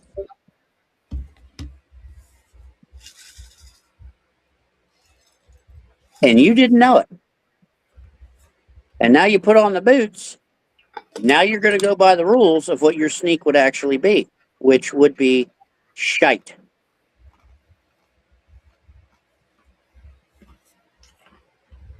Hold on a sec. Steven, I got this uh, highlighted because that's not true. There's these things called uh, laser sights or whatever you want to call it. That fires the red beam. And if you put the red dot on someone and you pull the trigger, and it's all dialed in right, that's where the bullet's going to go, roughly, right? Yeah, So within an inch. You absolutely can buy accuracy for dollars. So much so that if that wasn't the case, we would never try to make um, drones with weapons on them or computer controlled weapon systems that can aim and fire because you can't buy it. Well, you can. It just, can you afford it, and does it break the game? Okay. And fairness, um, when you were 18 and me and lots of us were 18, Vic, we were trained to do those things. Therefore, we might have been the equivalent of first, second, or third level at age 18 in that profession, which included that weapon as a weapon proficiency um, as part of the class or profession, Yeah, correct? and So, some yeah, savants might have been even close to fifth level. But and anyways, yeah, yeah, it might not even be that. You might just actually have a 17 dex and you're getting +2 because of dex. You're second or third level with the weapon, and you're maybe even specialized with the weapon, so you're getting +1, +2, or double specialized, which I don't think you should have at that age. But who knows? Maybe you could. Let's just go with the +1 for the specialization, +2 for dexterity. Right off the bat, that's 15 or +3 on a 20-sided die roll. Um, that would do the math. And yeah, fairness is something we didn't live with. It wasn't fair that the magic user only had 1 to 4 hit points and the fighter had 1 to 10. That wasn't fair, but we still did it anyways because there are trade offs for what's perceived as fair. It's the fighter can say it's not fair that he can just freaking throw out a magic missile and not have to roll a hit. I have rolled a hit 18 times in this game today and missed every one. He does. He's just freaking behind the back, over the shoulder magic missiles the guy to death. That ain't fair. Well, no, but he looked at the trade offs. You got to weigh the trade offs. And if you had yeah. scale It those ain't trade fair. offs, It ain't fair. He took a wooden stick to the head and died because he had 2 hit points. mm-hmm. And here's the thing about this, Mike. Training and instruction are not the same, but very, very similar. If I teach someone or show someone how to do something, they know how to do it. And from that point on, they're training themselves so they could get part of the bonus just for knowing how. If you didn't know what a scope was and you got a rifle and you figured out how to use the rifle, but for years you didn't know what the scope was for, and it's on the rifle, and let's just say it never Or you goes used it, but off. you didn't know how to dial it in. You used it, but you didn't know how to dial it in. So at a certain range, yeah, you was pretty good. But after a certain distance, because you didn't know how to sight that scope in, you might as well not use it. Right. Yes, they do increase with level because the leveling system is designed to have everybody everybody starts at first level and is equally piss poor, and hopefully throughout the course of the game they get better. But not everybody starts at first level identically at the same exact time because they were summoned together because they're first level. And who summons first level people together to save the town? Don't you guys have some like guards that are like seventh level and shit? Can't you send them to go save the town? Why is it always Well, that comes into the concept of I read those? a meme or whatever about why didn't Frodo just put the ring on a chicken and tie the chicken to a string and take him to Mount Doom so he didn't have to suffer the consequences, right? I never Well, heard that one. That what? one's Wait, wait, wait, genius. wait, wait, wait! I'm not done. What do you think the elves thought of Frodo? He's the chicken. Right. Let him do it. But the laser can't be off. That's not how lasers work. If the laser is mounted to the straight end of the barrel of the gun and it hits, and you see the laser hit the target, that's where the bullet is going to go. That's how physics works. The bullet Well, doesn't. if it's dialed in properly. I can slap a fucking Walmart laser pointer and tape the end of it on to be constantly on and tape it onto the end of my gun and That's not where the bullet's going to go. It's got to be sighted in, just like a sight. To a certain extent, but it is still an unwavering straight line. Yeah, but it's still got to be sighted in. It's still you have to adjust it. You have to sight it in. You still got to take that gun out with the laser, shoot, dial it in a little bit, shoot. Okay, that's where it's going to go. But see, here's the thing: And you have to do it, and you have you're to you're do you're, it. You know you're as well as assuming that I. you You have can. to do it at different distances to make sure it's sighted in. So you can do it at 10 yards, 30 yards, 50 yards, 100 yards, however long that laser goes, and however long you're, you know. If you can see the red dot on the target, that's where within a couple of inches, Yeah, unless yeah, something yeah, happens. That it's not like the laser is to show you what you will most likely hit, and if you're going center mass, you're gonna get within a couple of inches of center no, mass. they'll always go center mass, work your way up. But anyways, um, it's still got to be sighted It's into a point, especially long range. right, right. But we're never doing that. No, I mean, even with a bow, that's even crazier. I mean, the training it takes, because I took 2 years of archery.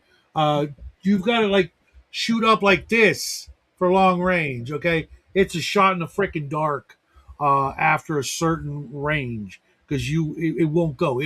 It'll dive into the ground after X number of 100 yards Yeah, unless you fire it up, and if you fire it up and you hit the target, it's probably not a moving target. yeah. Long The range odds is a of getting totally at long different range game. are insane. You have to literally spend your life at the range being able to do that with a bow. Oh yeah, absolutely. Fast moving targets are that's where it gets different. Okay, but the difference between aiming, not aiming, etc., on a moving target are vastly different. My point Well, is you got that to lead. You got to lead into the target. Yes. right, but as opposed to if that's part of aiming. If you just point and shoot, your chances should be almost non-existent on a moving target. Okay, it would literally be like, okay, you need to roll 20 because he's moving, 15 miles an hour, and you're just pointing and shooting and spraying and praying.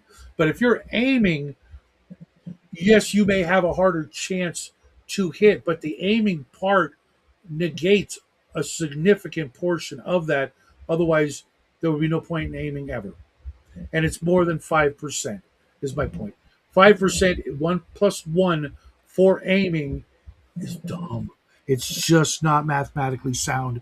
Nobody would ever aim if you only had a 1 in 20 chance of increasing your chances to hit, period. But it's done because if you gave people better math than that, um, it would be an unfair advantage to the fighters to hit, and that's it. Oh, and speaking of bonuses to weapons, Oh, I know about windage. uh, But there was something I always if you're talking 50 feet, windage doesn't do shit.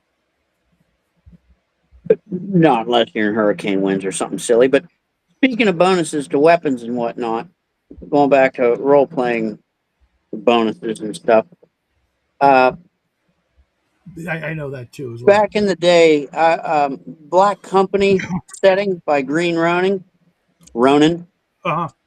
Um, I really liked their take because there wasn't that uh, magical weapons or anything. So they had um, like craft bonuses, crafted, fine weapons. They weren't magic. They could go Okay. above a +1, and they had different benefits. Like a fine weapon just gave you now. This is 3-5 rules. So D20. Hmm. A fine weapon gives you a +1. An excellent weapon gives you +1 plus an additional benefit.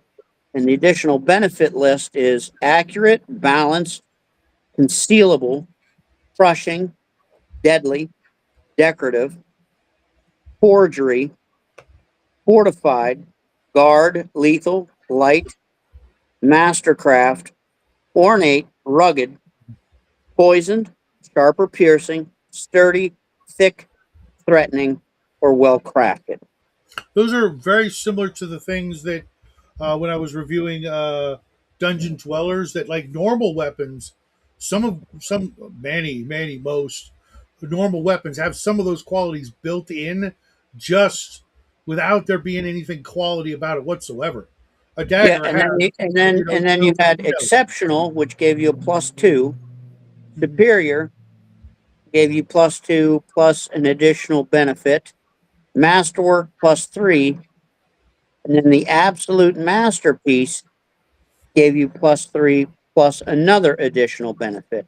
And those were non-magical. And that's one thing that always ground my gears with the old D&D. You have your masterwork, it's a +1. After that, it has to be enchanted. You agree on this. You're telling me a dwarven smith that No, spent 150 uh, years could only yeah, yeah. make a +1 Actually, weapon and that's it without the way magic we did or it, an elf? the way we did it was via the Come on, like, proficiency. come on. There's got to be something non-magical that can benefit you as well, just for the Well, here, let me see how I craftsmanship. did it. With the proficiency rules as per the Dungeoneer's Wilderness and Oriental Adventures books, you needed X number of proficiencies to create the item. If you rolled a 20, you made a +1 non magical quality thing, like you're saying. But what if you put an extra proficiency into that slot? So instead of it taking 3, you put 4. What that would mean is that now on a 19, you made a +1 item, and on a 20, you made a +2 item. Well, what if you put 3 slots? Yeah, Well, 3. So yeah. if you I put mean, 6 I'm just slots in, saying, not and even, on a not even. 17, you made a +1, and on a 20, you actually made a +3, which for me, I also did the thing like for enchanting weapons. Um, Take care, Cal. I'll see you later. Um, if a magic user enchants item and puts an enchanted weapon, he makes a +1 weapon.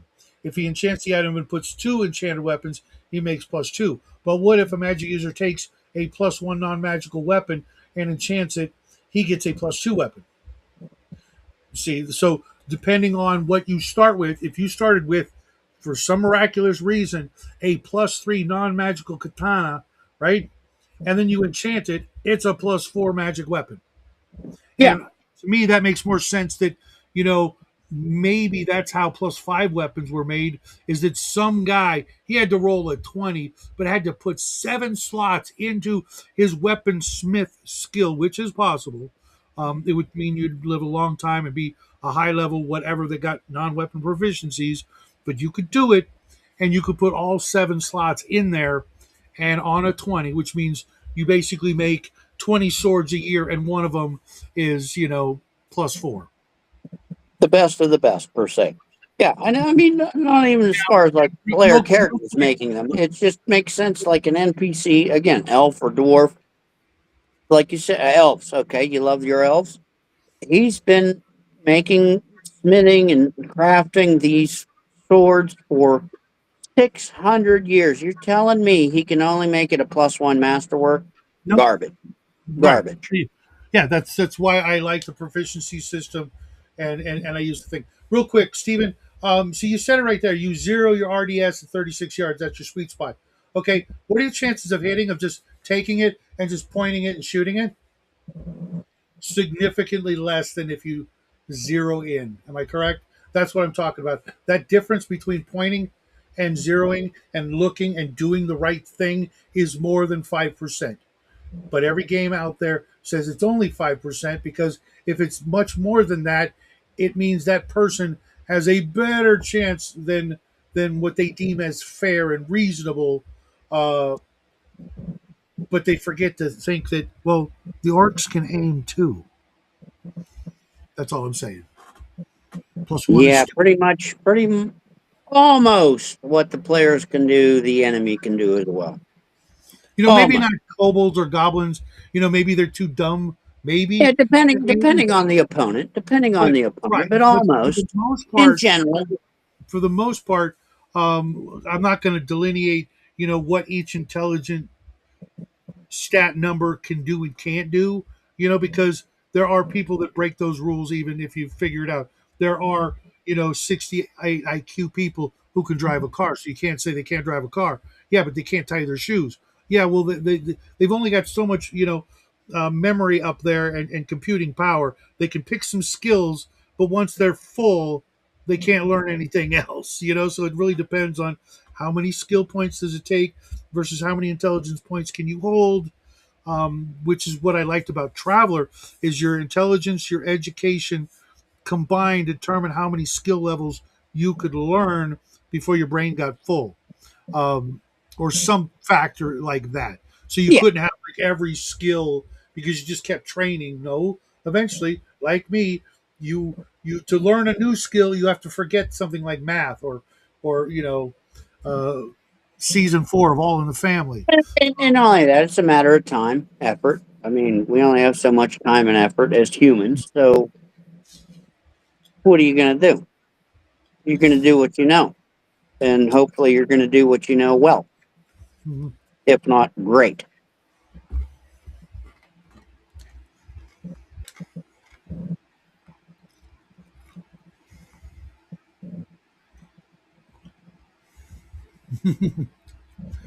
Nice, Stephen. That's a good tip. If you buy your mount on Amazon and don't use ThreadLocker, um, I actually did something different, but I want to actually go back to uh, uh, running a possible spy campaign for a fantasy role playing game. What do you guys out there in TV land think? You think you could do it and you could run it for like a year? A year of D&D Mission Impossible uh, style, not necessarily Mission Impossible, but all of the spy genre. Do the whole, from Bond to Man with Uncle to, whatever. Do you think you could do it, or you'd want to play in a game like that where your characters work for the king, and the wizard is Q, getting you your special equipment? I mean, it's all like right. It's so easily transferable. It seems, uh, uh, the style of play and the tropes, but just D&D eyes them. Like I said, Q is now the wizard who every mission maybe he comes up with a special gadget. That'll help you get into the dungeon or the lair or whatever. Yeah, here's a potion of walk through stone, but you don't have to drink it. You have to pour it on the wall, and it you can hmm go right through it, and it only lasts Yeah, for that was something I learned not however this morning. many rounds. I learned yesterday. Thanks, Mike. Um, the other day I learned from the Dungeon Dwellers guys is that in the old days, the reason why you would ever even actually have acid in your party to use against a troll is because Mr. Thief over there, when he can't freaking open a lock, he'll just pour some acid in it from a special vial, and next thing you know, that lock is toast. And I'm like, that's freaking genius. I mean, I know it's insane walking around with a metal or ceramic or glass container of acid that won't eat through the container, but if it's glass, which is what acid is traditionally kind of like, it won't eat Yeah. through. Um, well, if it breaks, you're taking acid damage on your hip, and God forbid. Hello, and that's why there was damage rolls for items. Right. But never in all my years thought that the thief could go down the store or go somewhere, acquire some acid in containers, carry it around with him on the off chance that he couldn't open a lock and he could just acid it open. But in a pinch, oh crap. Well, we're doing pretty good on the locks, but I do believe I see a troll coming down the hallway. I'm going to fling the acid at the troll. That's why you could actually have acid on your person, was because the thief might be carrying some acid. for locks. But yet it was never for sale anywhere. It was never mentioned in any book that I'm aware of as like, hey, your thief, you know, acid. It's like 27 gold a vial, and it will do X damage for X amount of rounds. It will open up one or two locks, etc. You know what I mean? But Yep. that is why acid is listed under trolls, and the fact that it probably would work anyways. But what do you know? Thieves can use it when the DM says, "Oh, you failed. You can't open the lock. You'll have to go back to town. Wait till you go up a level, come back, and then you can try it again." No, Or even a DM. fighter, anybody can use it. The door's locked. Well, I got a vial acid. Fuck this lock. Right? I mean, that's so game changing and so simple, and I didn't know it. And it just proves an old dog like this guy can learn a new trick, and you can bet your bottom dollar that I am going to put oil flasks right next to acid flasks at about 50 times the cost.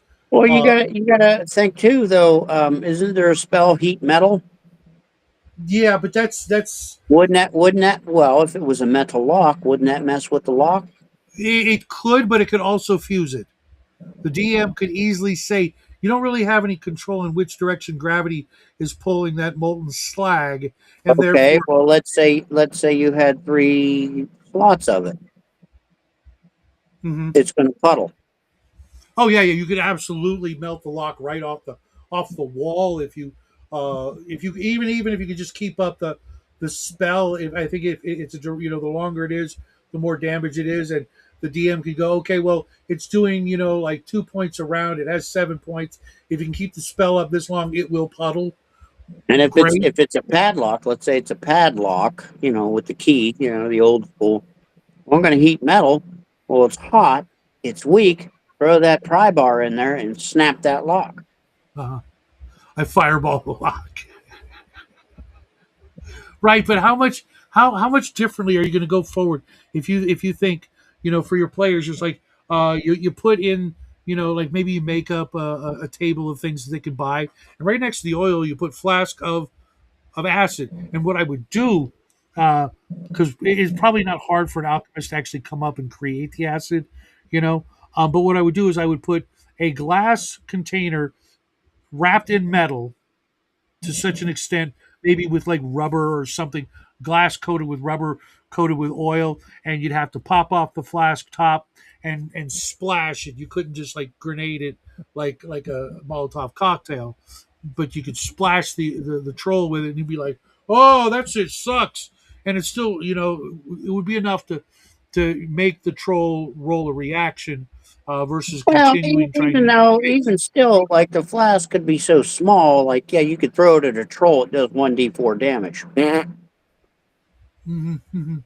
But But at it's the same time, if useful. you take It's it, it's very useful against locks and locking mechanisms. because you can just That pour it, maybe through down the keyhole, and all that mechanism just turns to mush, and you just yank, and there you go. Or you could yeah. throw in a pry bar, and jimmy the freaking the loop up, and there you go, right?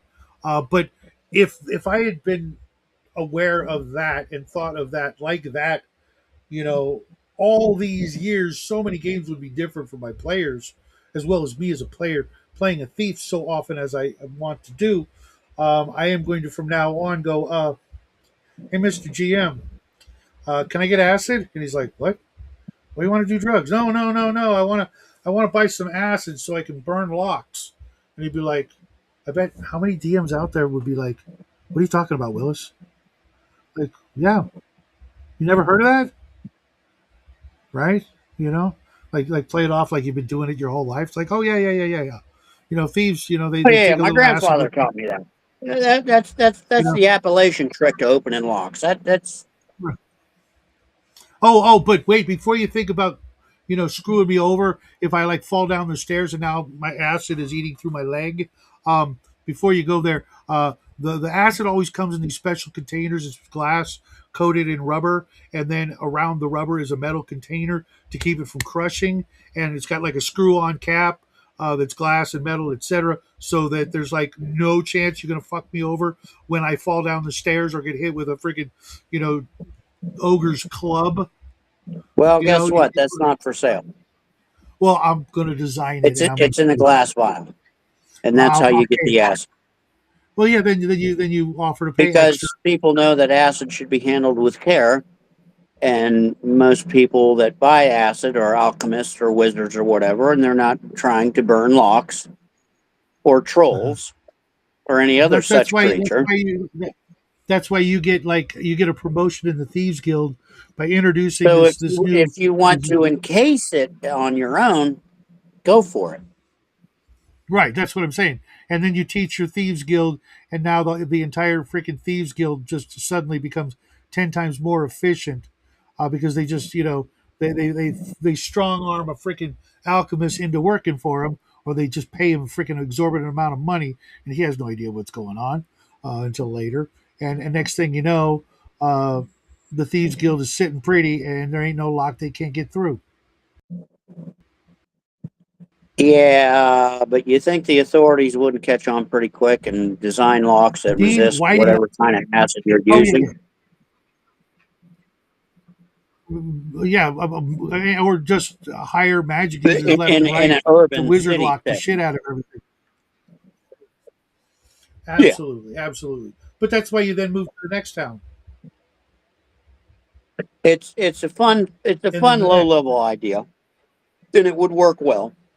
Well, But when you're dealing with I mean, higher level characters, higher level mhm. challenges, I mean, come on, who wouldn't but think wizard of lock all something? those, but think of all those times that the DM said you failed, you can't open this lock, you can't try again until you go up a level, and you're like seventh level, and you're like, I need 30,000 XP to go up another level. That's games and months and weeks away. We need to get through this freaking door and going back to town and blah, blah, blah.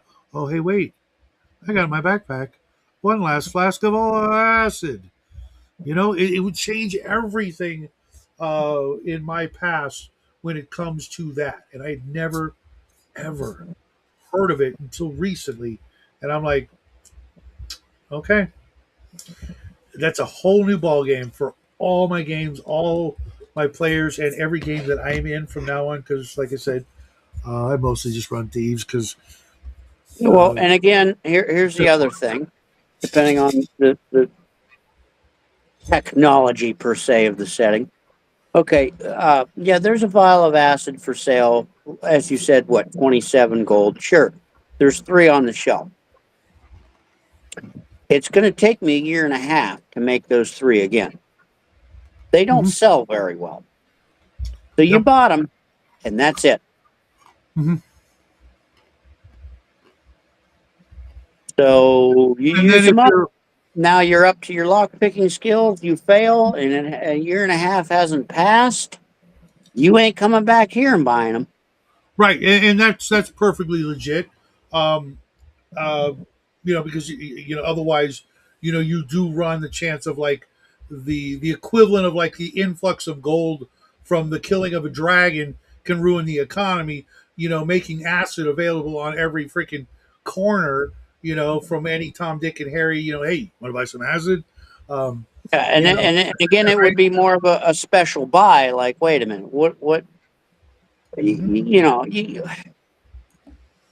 At least But as far as I could remember, I remember you can go to Walmart and buy a shotgun, a rifle, a pistol, or whatever, but you couldn't go in there and buy an AR-15.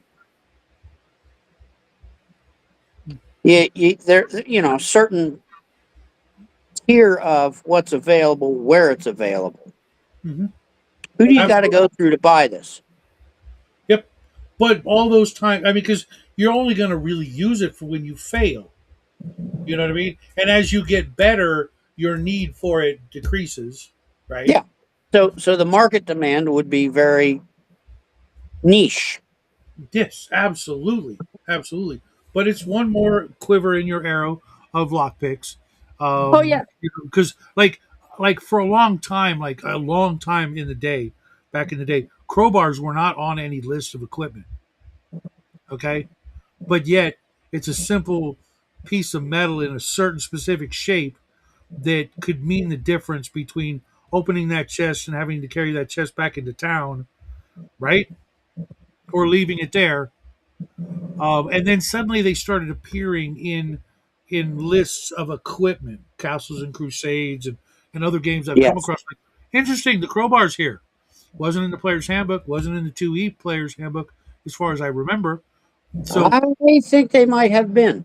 you may be right. It's been a long time since I looked at that, but even then, that was a difference of almost 15 years of not being able to have access to the crowbar because nobody thought of it. Why? I mean, the crowbar. I could be incorrect. I think the crowbar fell to the wayside as much as the 10-foot pole. Because people didn't know what the 10-foot pole was used for. They thought it was used for one thing, and that's retarded. It was used for a completely different reason. Um, it was used for measuring. It wasn't used for disarming traps or testing for floors for traps because that wouldn't do shit. That would have be as effective as throwing a mouse on the floor to see if it activated. You have a 10-foot pole. When you exert your weight on it, it's going to push a pressure plate. Um, There's a thing called leverage, bud. If you no, yeah, no, like, no. without What running like a pole vault, if you push down on that, if you think there's a pressure plate and you push down on it, it doesn't guarantee you're going to trigger the trap per se, but you're going to say, all right, this probably isn't trapped, and move forward like a it, dummy, or it, it's going move to that plate it's going to and depend on how roll your skill check. it's going to depend how and what the 10-foot pole is made out of, the strength of the character using it, and the precise, not the precise, but let's say the technique they use, because most of the time, people I've known have used it like a blind man's cane, tapping in front of them, holding the far away end, right, and extending it full 10 feet in front of them, tapping on the floor to try to get the pit trap to open. Yeah, no, That, that's that well. yeah. See what I'm saying? That would work. There's a degree of, if a thief knows about traps and how to discover, find, disarm traps, he's most likely, commonsensically, Mhm. going to use that 10-foot pole with more bit of a weight than tapping it like a blind man's cane. Mhm. He would And which case, understand by class, by nature, understand that this trap may be triggered by a certain amount of weight. Let me put X amount of weight on this. mhm, If it doesn't trigger and he's still suspicious, move forward, roll your skill check. If it triggers, well, all right, it might have took, I don't know the math or the sciences of it. Let's say you could use the 10-foot pole, grab it, so you got 8 foot in front of you and really push down, bear down on it while standing away. Um, it puts 50 pounds of pressure. Let's just say. mhm, Let's say the trap only triggers if there's 55, 60 pounds mhm, or more pressure. Okay, well, it appears either A, you were wrong, or B, the thief is still cautious, saying, hey guys, hold on, I'm still suspicious. Let me check this certain tile. It moved a little. It felt like there was a little give more than the other three cobblestones around it. Let me check uh-huh, it. Roll a skill check. It appears, he fails. It just appears the mortar was loose and it was a little, all right, guys, let's move forward. Well, everyone weighs more than 55 pounds. Trap triggered. mhm. Yeah, yeah, yeah. Or Well, uh, you if avoid that tile or cobblestone and walk around it. Trap avoided or not. Who knows? Maybe there's off another grid, one he didn't see. Maybe there's another one he didn't see adjacent or diagonal to two cobblestones to the left or right, and you step on the other one, trap triggered. And they're all linked to the same trigger mechanism. from my understanding of what you're talking about here, off grid, why is I, And yes, the 10-foot The pole was shepherd's lead. predominantly used for measurements. But what he's talking about is more of like the shepherd's crook or walking staff, which was much stouter and treated differently than just a run of the mill freaking 10 foot, you know, round, uh, 1 inch diameter shaft of pine. One of those, because that would be a little bit more of a specialized item. The Campia was the Roman 10-foot pole used for measurement, right? And it was also used to detect sloping passages. If it's round, like a round pole, right, and you put it in the hallway and it starts rolling down, it's a sloped passage. Little things like that, and you could also have them in shorter increments, like a 1 foot pole. Just drop it. Does it roll? Okay, we know it's sloped. And the only reason sloped passages meant anything because it was used to trick you into not realizing you had just gone into the next level of a lower level of the dungeon, and made your mapping like, hey, this doesn't make sense. We should have run into that hallway over there, and then you figure out, oh, you're like 20 feet below that passageway that goes north south, and you're going east west. Yes, Um, and that was there because back in the day you had a caller, you had a mapper, you had mhm. every most folks in the party had a designated role. I really, really, really, really miss my dry erase board days where we had this big giant, uh, like it was like a 10 foot by 5 foot table, and in the center was a dry erase setup. It wasn't a dry erase board, but it was this big grid paper with this clear Yeah, plastic over, and we had some dry erase markers. You could draw out the dungeon real freaking quick as the DM. Lines didn't have yep, to be straight, but the freaking mapper could just freaking whip that shit up because eventually you're gonna erase it. And since you were making it up as you went along, you had no actual idea of what was like 3 rooms back because you didn't have a map as the DM. I was just making shit up, and the mapper was making. I look back and it's like, "This is your map." Like, oh, okay, cool, yep.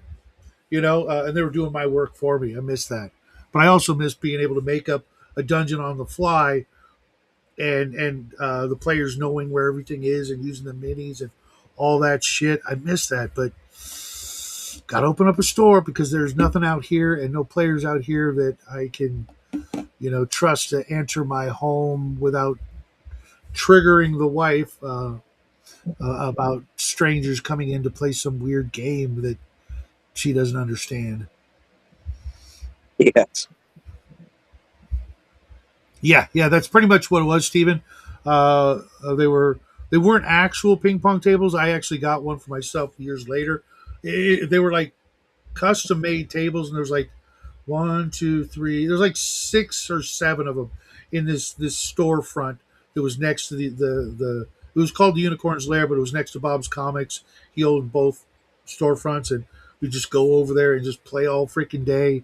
It was the glory yes, days. it absolutely should off grid, but it's amazing how often uh, not you guys off grid, but it's amazing how other games I've been in, they either try to do that, but then when they get to the room in combat, they freaking just completely lose any cohesion of strategy and tactics and keeping the group together and waiting for the monsters to come to you so your cleric or your magic user can cast things like bless and chant and do all the buff spells that you really need, instead of just running to be the first guy into combat like you actually got XP for your own individual kills. That Yeah, I understood, but when the DM's just going to go, all right, you killed 30 orcs, divide that by 6 players. I'm like, hey, wait a minute. I killed like 15 on my own. Why am I splitting it with these schmoes? Well, because that's how I do it. Because it's easier math. Well, I don't want easier math. I want what I kill. If I kill it, I get it. But you know, yeah. I think that's why back in the day they did more of the gold than killing for even XP. then, if the thief, swipes something, players didn't notice. It's like I expect XP for that swipe. Not that I did that, but they should. If they did, and they shouldn't do that. But it's the same thing. If you get, if you get the Rod of Lordly Might and it's worth 6,000 XP, you shouldn't be splitting that XP with the party. You know what I mean? That's what that's for. It's why you pick the cool magic items, and that's why the +1 daggers are always left at the end. You know what I mean? Yeah, and again, I think that's why it was. Again, I thought we were a group working together, so we're getting this shit together. We're doing this shit together. We are risking our lives equally per se together. Let's. I mean, come on. We all want to level up, especially back in the day. The different XPs Mhm. for levels for the different classes.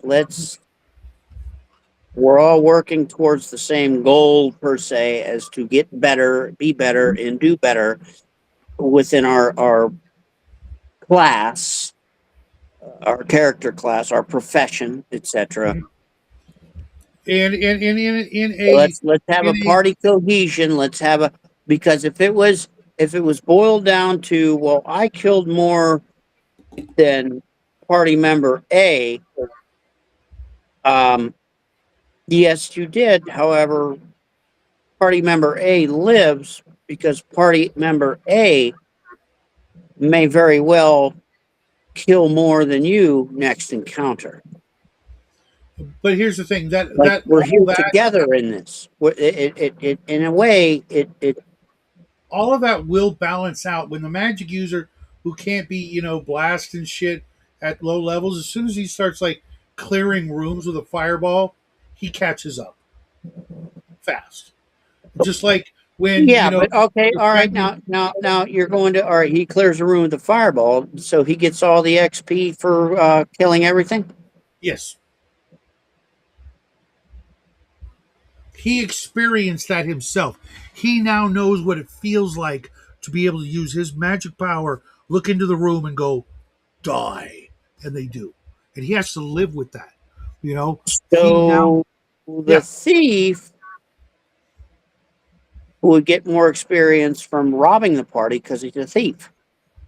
What's to or prevent him from doing that? or if the DM is like, What wrap up? uh, What's to prevent him from doing that? See, that's why it was. I think it was put as a. It's a shared experience. It's a shared learning experience, per se.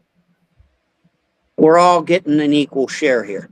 It's now with other, with the players, with the group.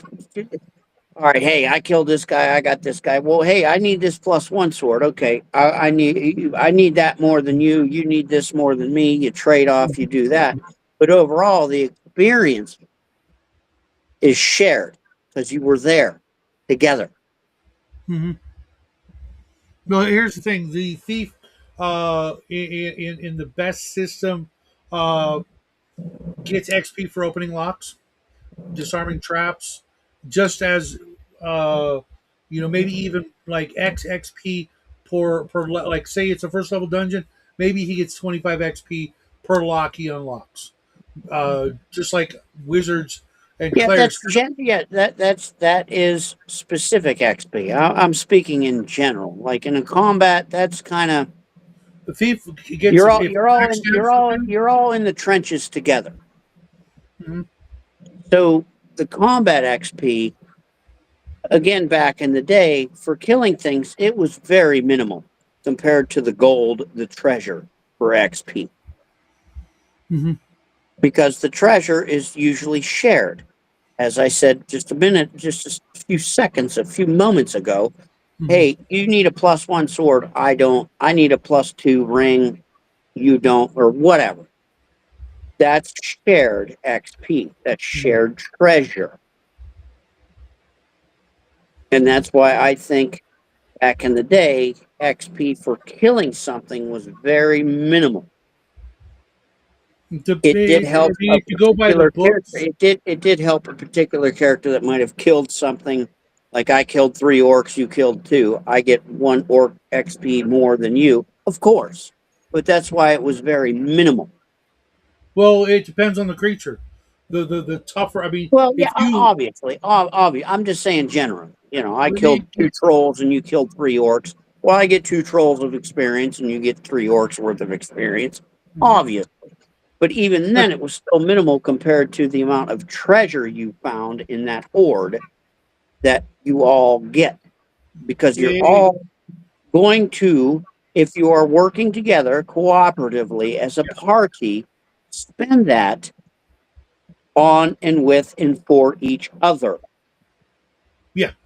One of the things I do is all coin and gems are divided evenly amongst the party, So and therefore, if gold value was XP, which it it's is, divided evenly. yes, Monster kills are different. because if you weren't even in the room, right, or you did literally nothing, uh, you get nothing. But if you helped, I might, Yeah, split it a certain way. But if you single handedly kill something, for example, I don't know if you remember the story where my second level half elf fighter, either thief or fighter assassin, took out an ancient red dragon with a single poisoned arrow, all by my lonesome. The party just he sat gets and the, watched, well, he gets the XP for the kill of that dragon. which was so much XP at second level. I could have literally gone up to, instead of being second level, like fifth level in both professions. Yes. Uh, but Now, you can't now go out and all do the that. gold, if there was a horde there, everyone else could have gone up as many levels, if not more. No, And you that was could have gone up, and you could have gone up beyond fifth level to eighth level, and they could have gone to sixth the problem or was he was in whatever. midair out in the wilderness. We were walking across a grassland. Here's this ancient red dragon. He spots us, swoops around. I'm like, fuck it, twang, and he failed his saving throw. I rolled the crit. He rolled the one in a million chance of that happening. Everybody saw the die rolls, so they got dick. But in other situations, it would be different. But I do. I give out XP for gold. I give out XP for kills and magic items and unique play. If somebody does something great, unique, saves the party, etc., there's either the Arduin XP table, the Palladium XP table, or you can come up with something on your own Yeah. for Now various. the palladium's a good guideline. Take I do care, like that I'll one. see you soon. So there's like, because if I limit any one of those things, Vic, then players don't care about those when it comes to, going after them in the way they should. Okay, because every coin is an XP. If it's a gold coin, that is.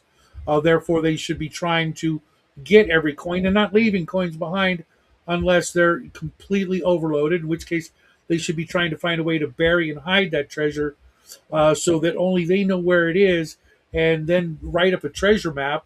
And maybe they die, and then some other Yeah, party they're finds. making a long-term deposit. Right, and if you take away gold as XP, one, you're not playing AD&D the way it was meant to be played because that was a very specific built-in core mechanic and base. It's why the XP tables are the way they are because it factors in gold, it factors in magic items, it factors in kills and other bonuses as the DM sees fit. Otherwise, if you're going to take out, ostensibly one third of the way you get XP, you should ostensibly then reduce the requirements for going up levels by one third the XP point because you've decided that, well, since I'm not using it, but yet I'm going to still charge them as if it matters. That to me doesn't sound, equitable. It's like I know that, to get from this level to this level takes this many XP, and the designers knew that the only way I was going to get that kind of XP was, if I had to get it solely on kills, I Yeah, would and never. part of the big allure of adventuring, getting off the gong farm per se was not only like glory and fame, like, dude, I'm earning 2 copper a year when I can go out and get 30 gold. Risk reward. Mhm, Yeah, I could die like right now, mhm. almost leaving the gong farm, trying to find this 30 gold because of this whatever monster in this cave. But man, 30 gold? Wow. That's a weird way to put it, George, because I do know that when you get money, it allows you to experience more because it's money makes the world go round, as they say, and without it, if you're poor, you don't really get to experience a whole lot. You Yeah, don't get there's no travel really. There's no there's like a whole lot of things you can't do. So for me, it depends on the kind of world you're running. I want to, brother Anselm. Hey guys, thanks for the great show. Can you guys speak more to Palladium and why this great game seems to have disappeared off the conversation? I'm really curious if you guys could. Well, here's the thing. Palladium is a great game, but combat is a nightmare. It's so complicated. hold on, Uh, hold on, hold on, hold on. Palladium is a great game. Combat, depending on how you handle it and what Palladium rules set you're using, mhm, can be cumbersome. Yes. I'm a fantasy nut. I enjoy Palladium Fantasy. mhm. You don't get the 8 attacks per round like you do in Rifts at second level or whatever. You get Some games say two, uh, two tops, at first level. Mm, tops. yeah, if you do that, you kind of take away a lot of the player's reason for wanting to play in that game to begin with. I Well, noticed. so do the enemies. Read Palladium Fantasy, especially the first edition. I have it right here. Yeah, And you you start with don't. one attack, and depending on your hand-to-hand style, would give you more as you went up levels, etc. Yeah, And so depending on the rule set, it's a good game. Now, like I said, my buddy, God bless him, he's passed. He loved Rifts, and he ran and DM'd Rifts excellently, flawlessly. And with all those attacks, it ran smooth. We had fun. We knew the rules, yeah, there's and I really mean nothing that's all wrong. I'm going to say. I What's really it wrong might with the not be player. your jam, Shadow. It might not be your jam, which is fair enough because there's a lot of games that aren't my jam. Here's the thing. But let's take combat out of it. The skill system is awesome. Percentage based by level, etc. Love it. Absolutely love it. Magic system, love and hate it. It is both a better way to implement your spells, but then it's choice and access to spells that my players had grown up with. That being, AD&D had better spells on the whole. Okay, some of the spells like mage armor or whatever that actually gave you hit points. Poof, you cast it, you got extra hit points. Freaking love that. Who doesn't, right? And you can cast it on anybody. That was just freaking overpowered and like the most useful thing you could ever freaking do magically. But the limitations on some of the better stuff, like the higher level spells, like it's kind of front loaded for low level parties, like Yes, Dungeons and Palladium Dragons. is. But when you start getting higher levels, you can't do half the shit that a D&D wizard could do at less level. Like teleport and fly and things like that. Even with ley lines and nexuses and stuff. Yeah, sure, you could gather all this magical power, but you couldn't make a magic item that was worth the shit. It Now, was yeah, Palladium Fantasy, but I did like that, and that touches on yeah. If you want to lower the overall magic that makes magic power, items even more rare and precious. If a player character cannot create a magic item, it makes them even more special, rare, precious. but but when you go into the game with the sole desire of I want to grow up to be able to make magic items for the Well, party, then that's you're playing the wrong game. If you know exactly. you can't do it, you're playing the wrong game. Well, it Or took the many DM, years. or the DM could just say, okay, and use the alchemist rules and say, for the No, alchemist NPC rules and say, all well, right, yeah, eventually you can. the Diabolist was oh, I hated that class because it made no sense that if I draw this squiggly line, no matter who I am, I make something magical. That's not how that works. If that was the way it works, the world would be flooded with magic because everybody would teach everybody else how to read and write this thing that just always works because you drew an No, X you wouldn't. zero. No, you wouldn't. You'd lose your job. You'd lose your power. Only because the DM said so. Uh, If all things were equal, well, I mean, they, the DM. Why would the DM do that? well, I mean, Then if that it would says make the that you class draw this, useless. if it says that you draw this symbol plus this symbol in this exact way, and that's it, and you get this magical effect, then you could teach anybody to They do it. took, but a diabolist, however you pronounce it, it also took PPE to energize that. Not everybody has that amount of PPE as a trained diabolist. No, but everybody has some, and Well, if you found okay, out, all right, okay. You could, everybody could write a magic symbol to light a candle. Who cares? well, here's the thing: if you And why knew would you even that, teach that to people? Why would you even teach that to someone that could end up being a threat to you and your knowledge and the well, people, you could say the your same thing about profession, reading and your writing. craft? They said the same thing about reading and writing back in the day, and nobody was allowed to do it except the upper echelon of people, Well, right? and look where it's got us. Exactly. So if you did the Same same with thing, women's suffrage. Look where it's got us. knew you were going to go there, and I appreciate that so much. Look But where it's got us. Some if things should be sacred. Period. Say it again. I do not feel that women should vote. We don't have the right to do it. I knew there was a I reason why I married a left. Jim. I married a Jim. Yeah. Vic, here's the thing: money doesn't bring you experience instantly. No, but experience doesn't bring you experience instantly. You get the experience, but you still got to train for the level. Yes, So, money training for and training. I'm telling you this right now, And right here, right now. If I was a peasant and I won the D&D lottery and I inherited or won or earned $1 million gold, I would have it spent in a week. You don't have to physically carry the gold to every physical location and go, here's 872,000 gold pieces for your castle and land. You write a letter, you stamp it, you send it, deal is done, funds are transferred unless it's the most primitive. that's great. You got a castle. Now, are you experienced in management?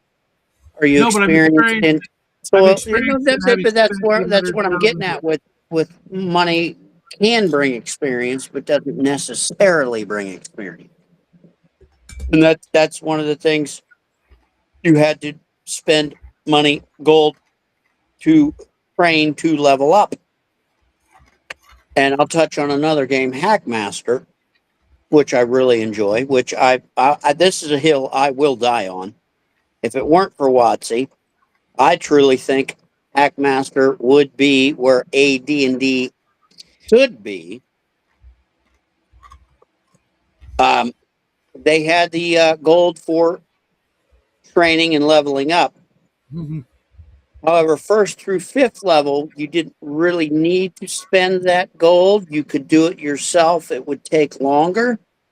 But after fifth level, you needed, I believe it was fifth Oh yeah, level, yeah. I you mean, needed to anybody, seek anybody, someone out to and anybody can pay teach them themselves first to aid train technique, right? But they can't to teach level themselves up. surgery,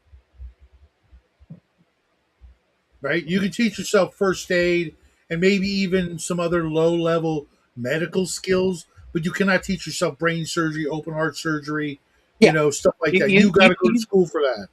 yes. So, 1 through 5. Mhm. So again, with the gold and experience, and That's so weird, guys. Yeah, one guy gives out no gold, no XP for gold. One guy gives out no XP for magic.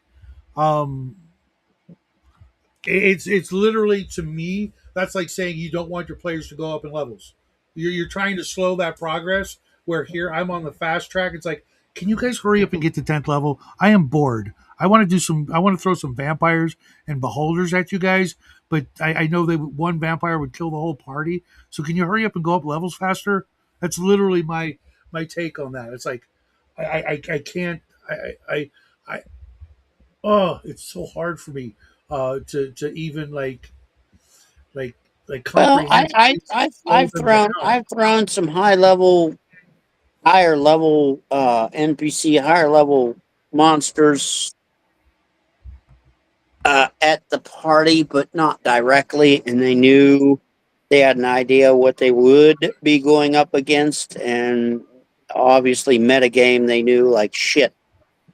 We're not quite ready for this, but this is our Sure. end goal Hmm. in this chapter. We need to get there in order to handle this opponent in Yeah, the I mean, chapter of I this mean, campaign. yeah, I mean, you're not in charge of your own world. You just run in some random chaos world where nothing makes No, sense. no, no, no, no, no. I Like don't I get said, that. So, I've thrown them up against per no, I'm se talking. as I was commenting on Vic oh monster. comment. I'm sorry. Yeah, I suppose that could work for a while, or if you don't want to do the work, But I mean, I like. Here's the vampire mountains. You go in there, there's vampires. Here's the troll swamp. You go in there, there's trolls. There might be spiders and other shit, but Yeah. And I'm not saying that I use quantum ogres for every single encounter, but Well, like if I it's drop a dungeon, that's what's in the dungeon. In room 13, there's a vampire.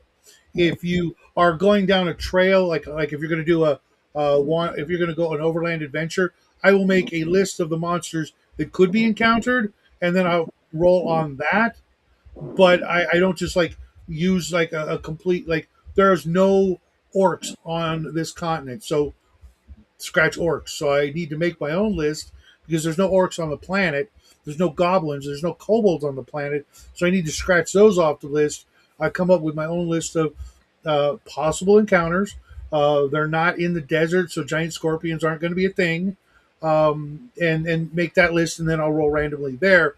But you know, that's not 100% random. I'm limiting the choices by geography, climate, location, etc. And absolutely, they need to run more often than not. Even my 10th level party, uh, Cal is running like a 13th level druid or 14th level druid, and Armstrong is like almost 15th level cleric. They ran away from a freaking uh, a fire giantess on a cloud castle thing. She was throwing freaking lightning bolts or some shit at them, and they're like, "F this, we're out of here." Um, even at 15th level, my party's still running from shit, but they also, sometimes they get the bear, sometimes the bear gets them.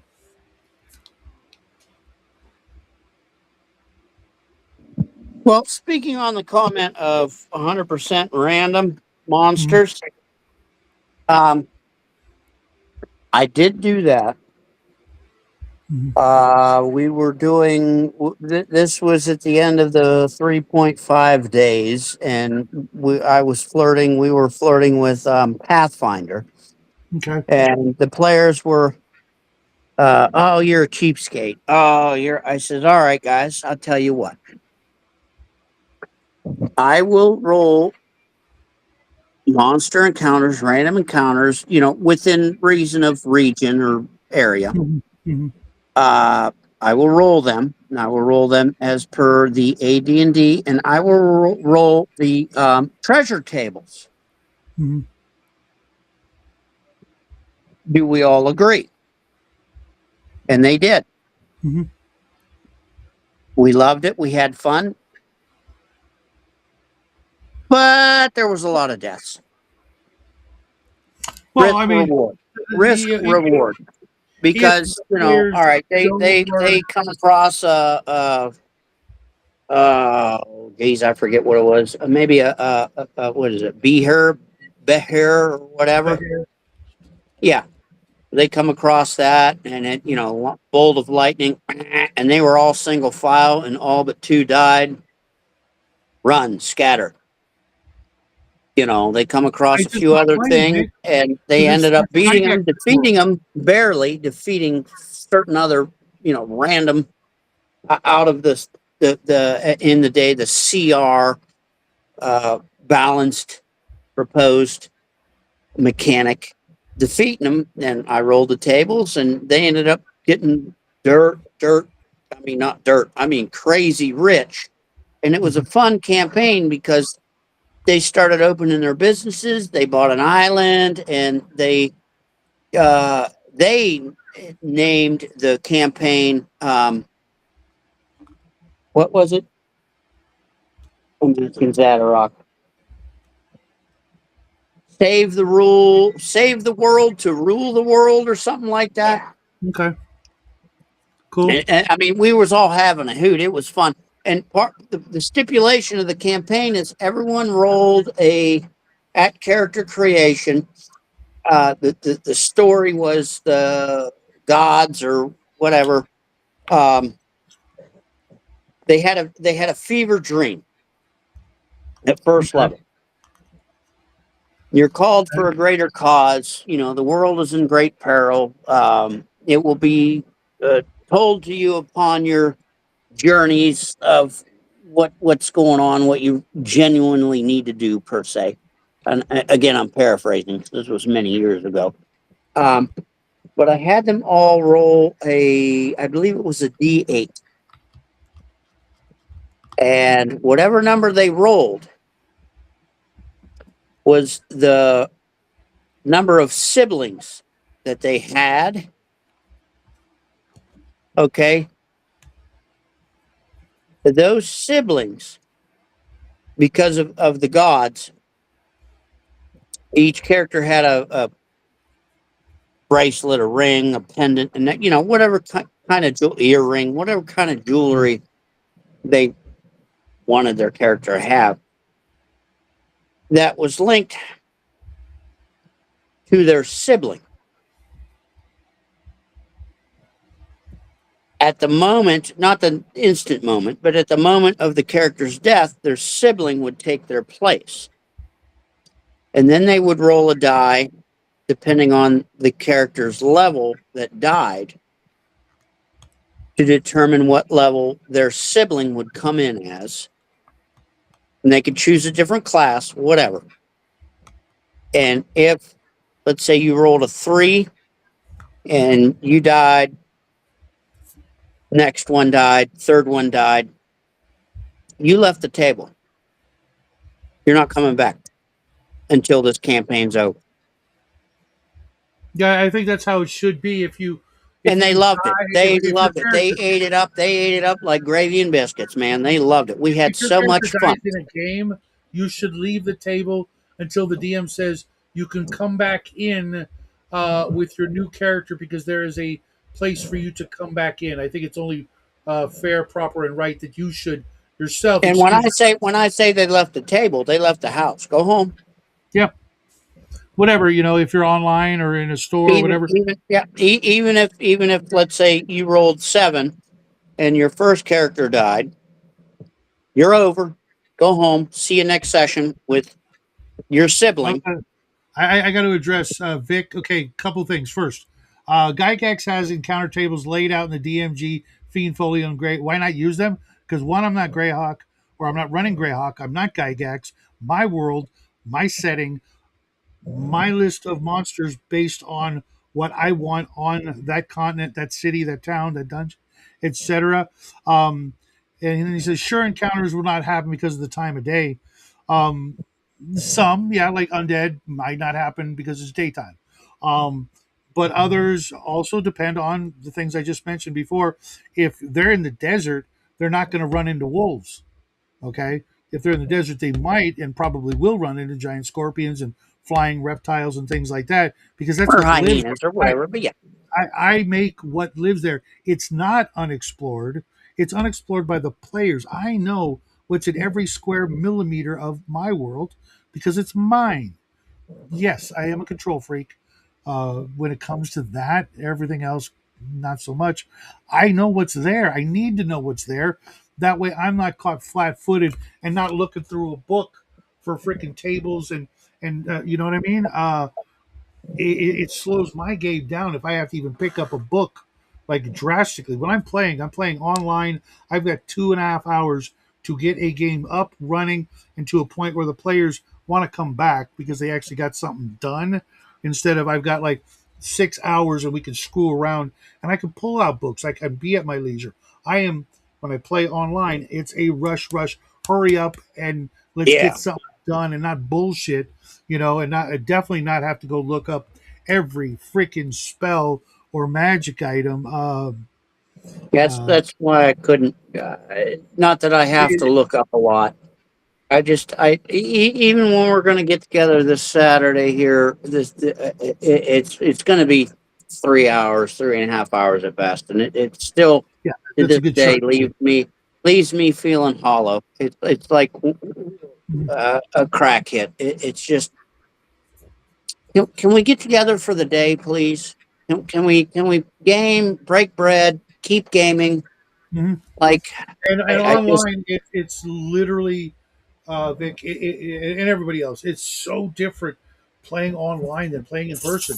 There's so many things. The expectations of the players, you can literally see them like looking at their watch and tapping it, like, "Hey, can we get a move on here?" I don't care what so and so has to say. I'm only here to fight monsters, take their stuff, and kick in the next doors. Literally, that's all people care about when yeah, playing I couldn't online do it. I couldn't do it. for the most part. And I'm working on, compiling a better group of people that want to do more role play, uh, and other things.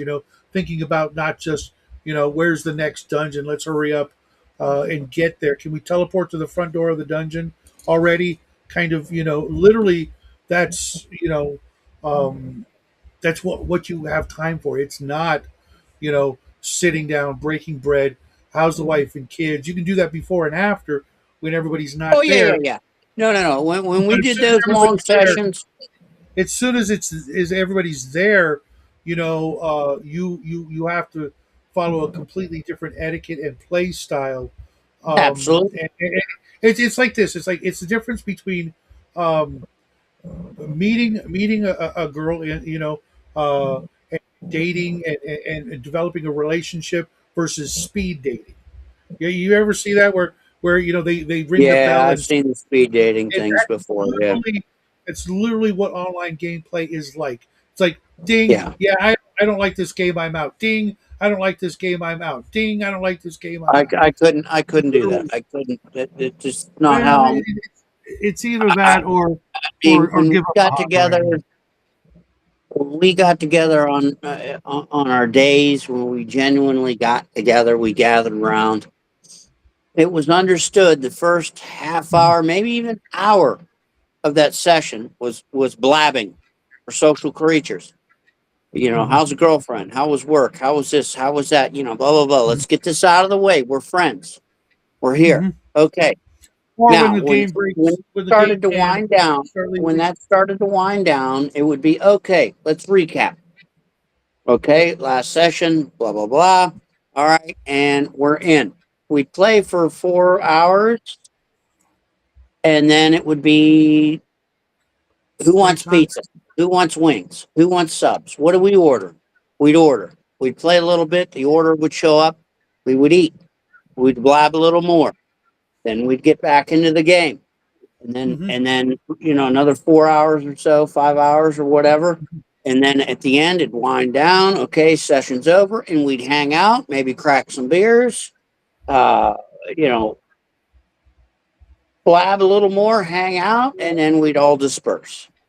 Yep. Yep. And for me, that's the way it was every day for decades. I mean, not a single day went by for 25 years that wasn't the thing. Whether and it was different groups, but mind you, every day it was either this group or that group coming over. Sometimes that group was made up of the other group as well, but depending Yeah. on who showed up, it's like okay, so and so's here, so we're playing this game. So and so's not here, we're playing that game. Kind of thing. But every day for 25 years, from 5 to midnight, roughly, let's say. I'd get home at 4:30, clean up, and people would start arriving at 5, 6 o'clock, and we'd play till 11:30, 12 o'clock weeknights, later on the weekends, and some people would leave a little earlier, some people leave a little later, but it was about a 6 hour window, maybe even more on the weekends, obviously, every day for 25 years. And before that, it was different, and after that, it was different. But online, it's not the same. Yeah, Uh, I if couldn't even Mike bring said, myself to do that. uh, one game that we're in together, and it's very much very little of the chit chat. It's like we are able to get into the game, because at a certain time everybody scatters.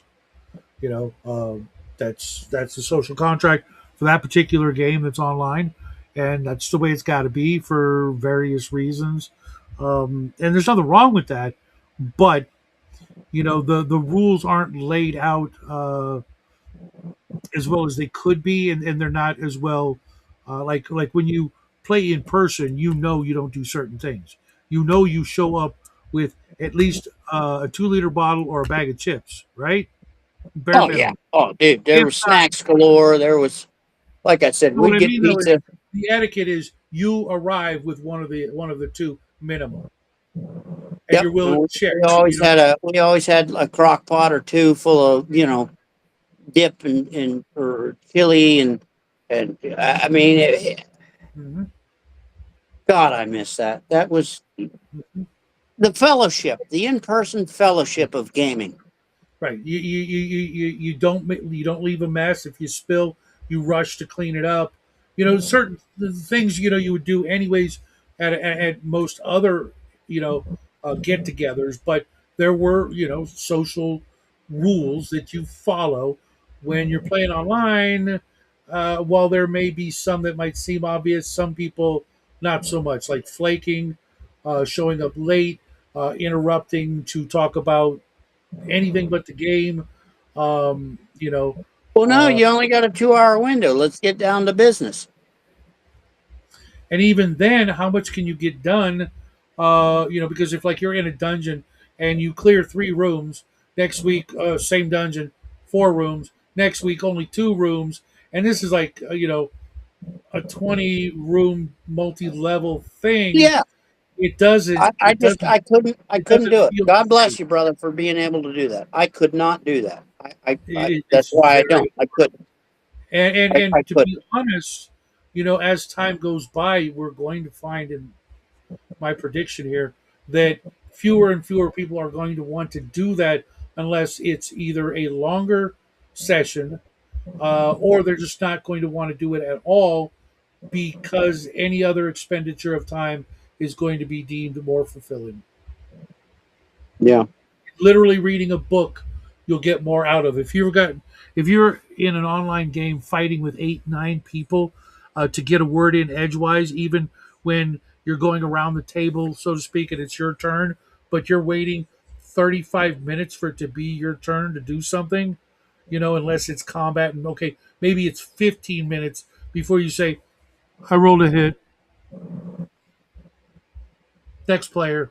You know, Yeah. that's I just mindlessly freaking boring. It's like, okay, we're in combat. We've been in combat for 45 minutes. I've rolled a hit 3 times. I've gotten up to go to the restroom, get a drink, and check my email because I know nothing's going to change, but a couple of monsters are going to get knocked off the board, and I might take some damage.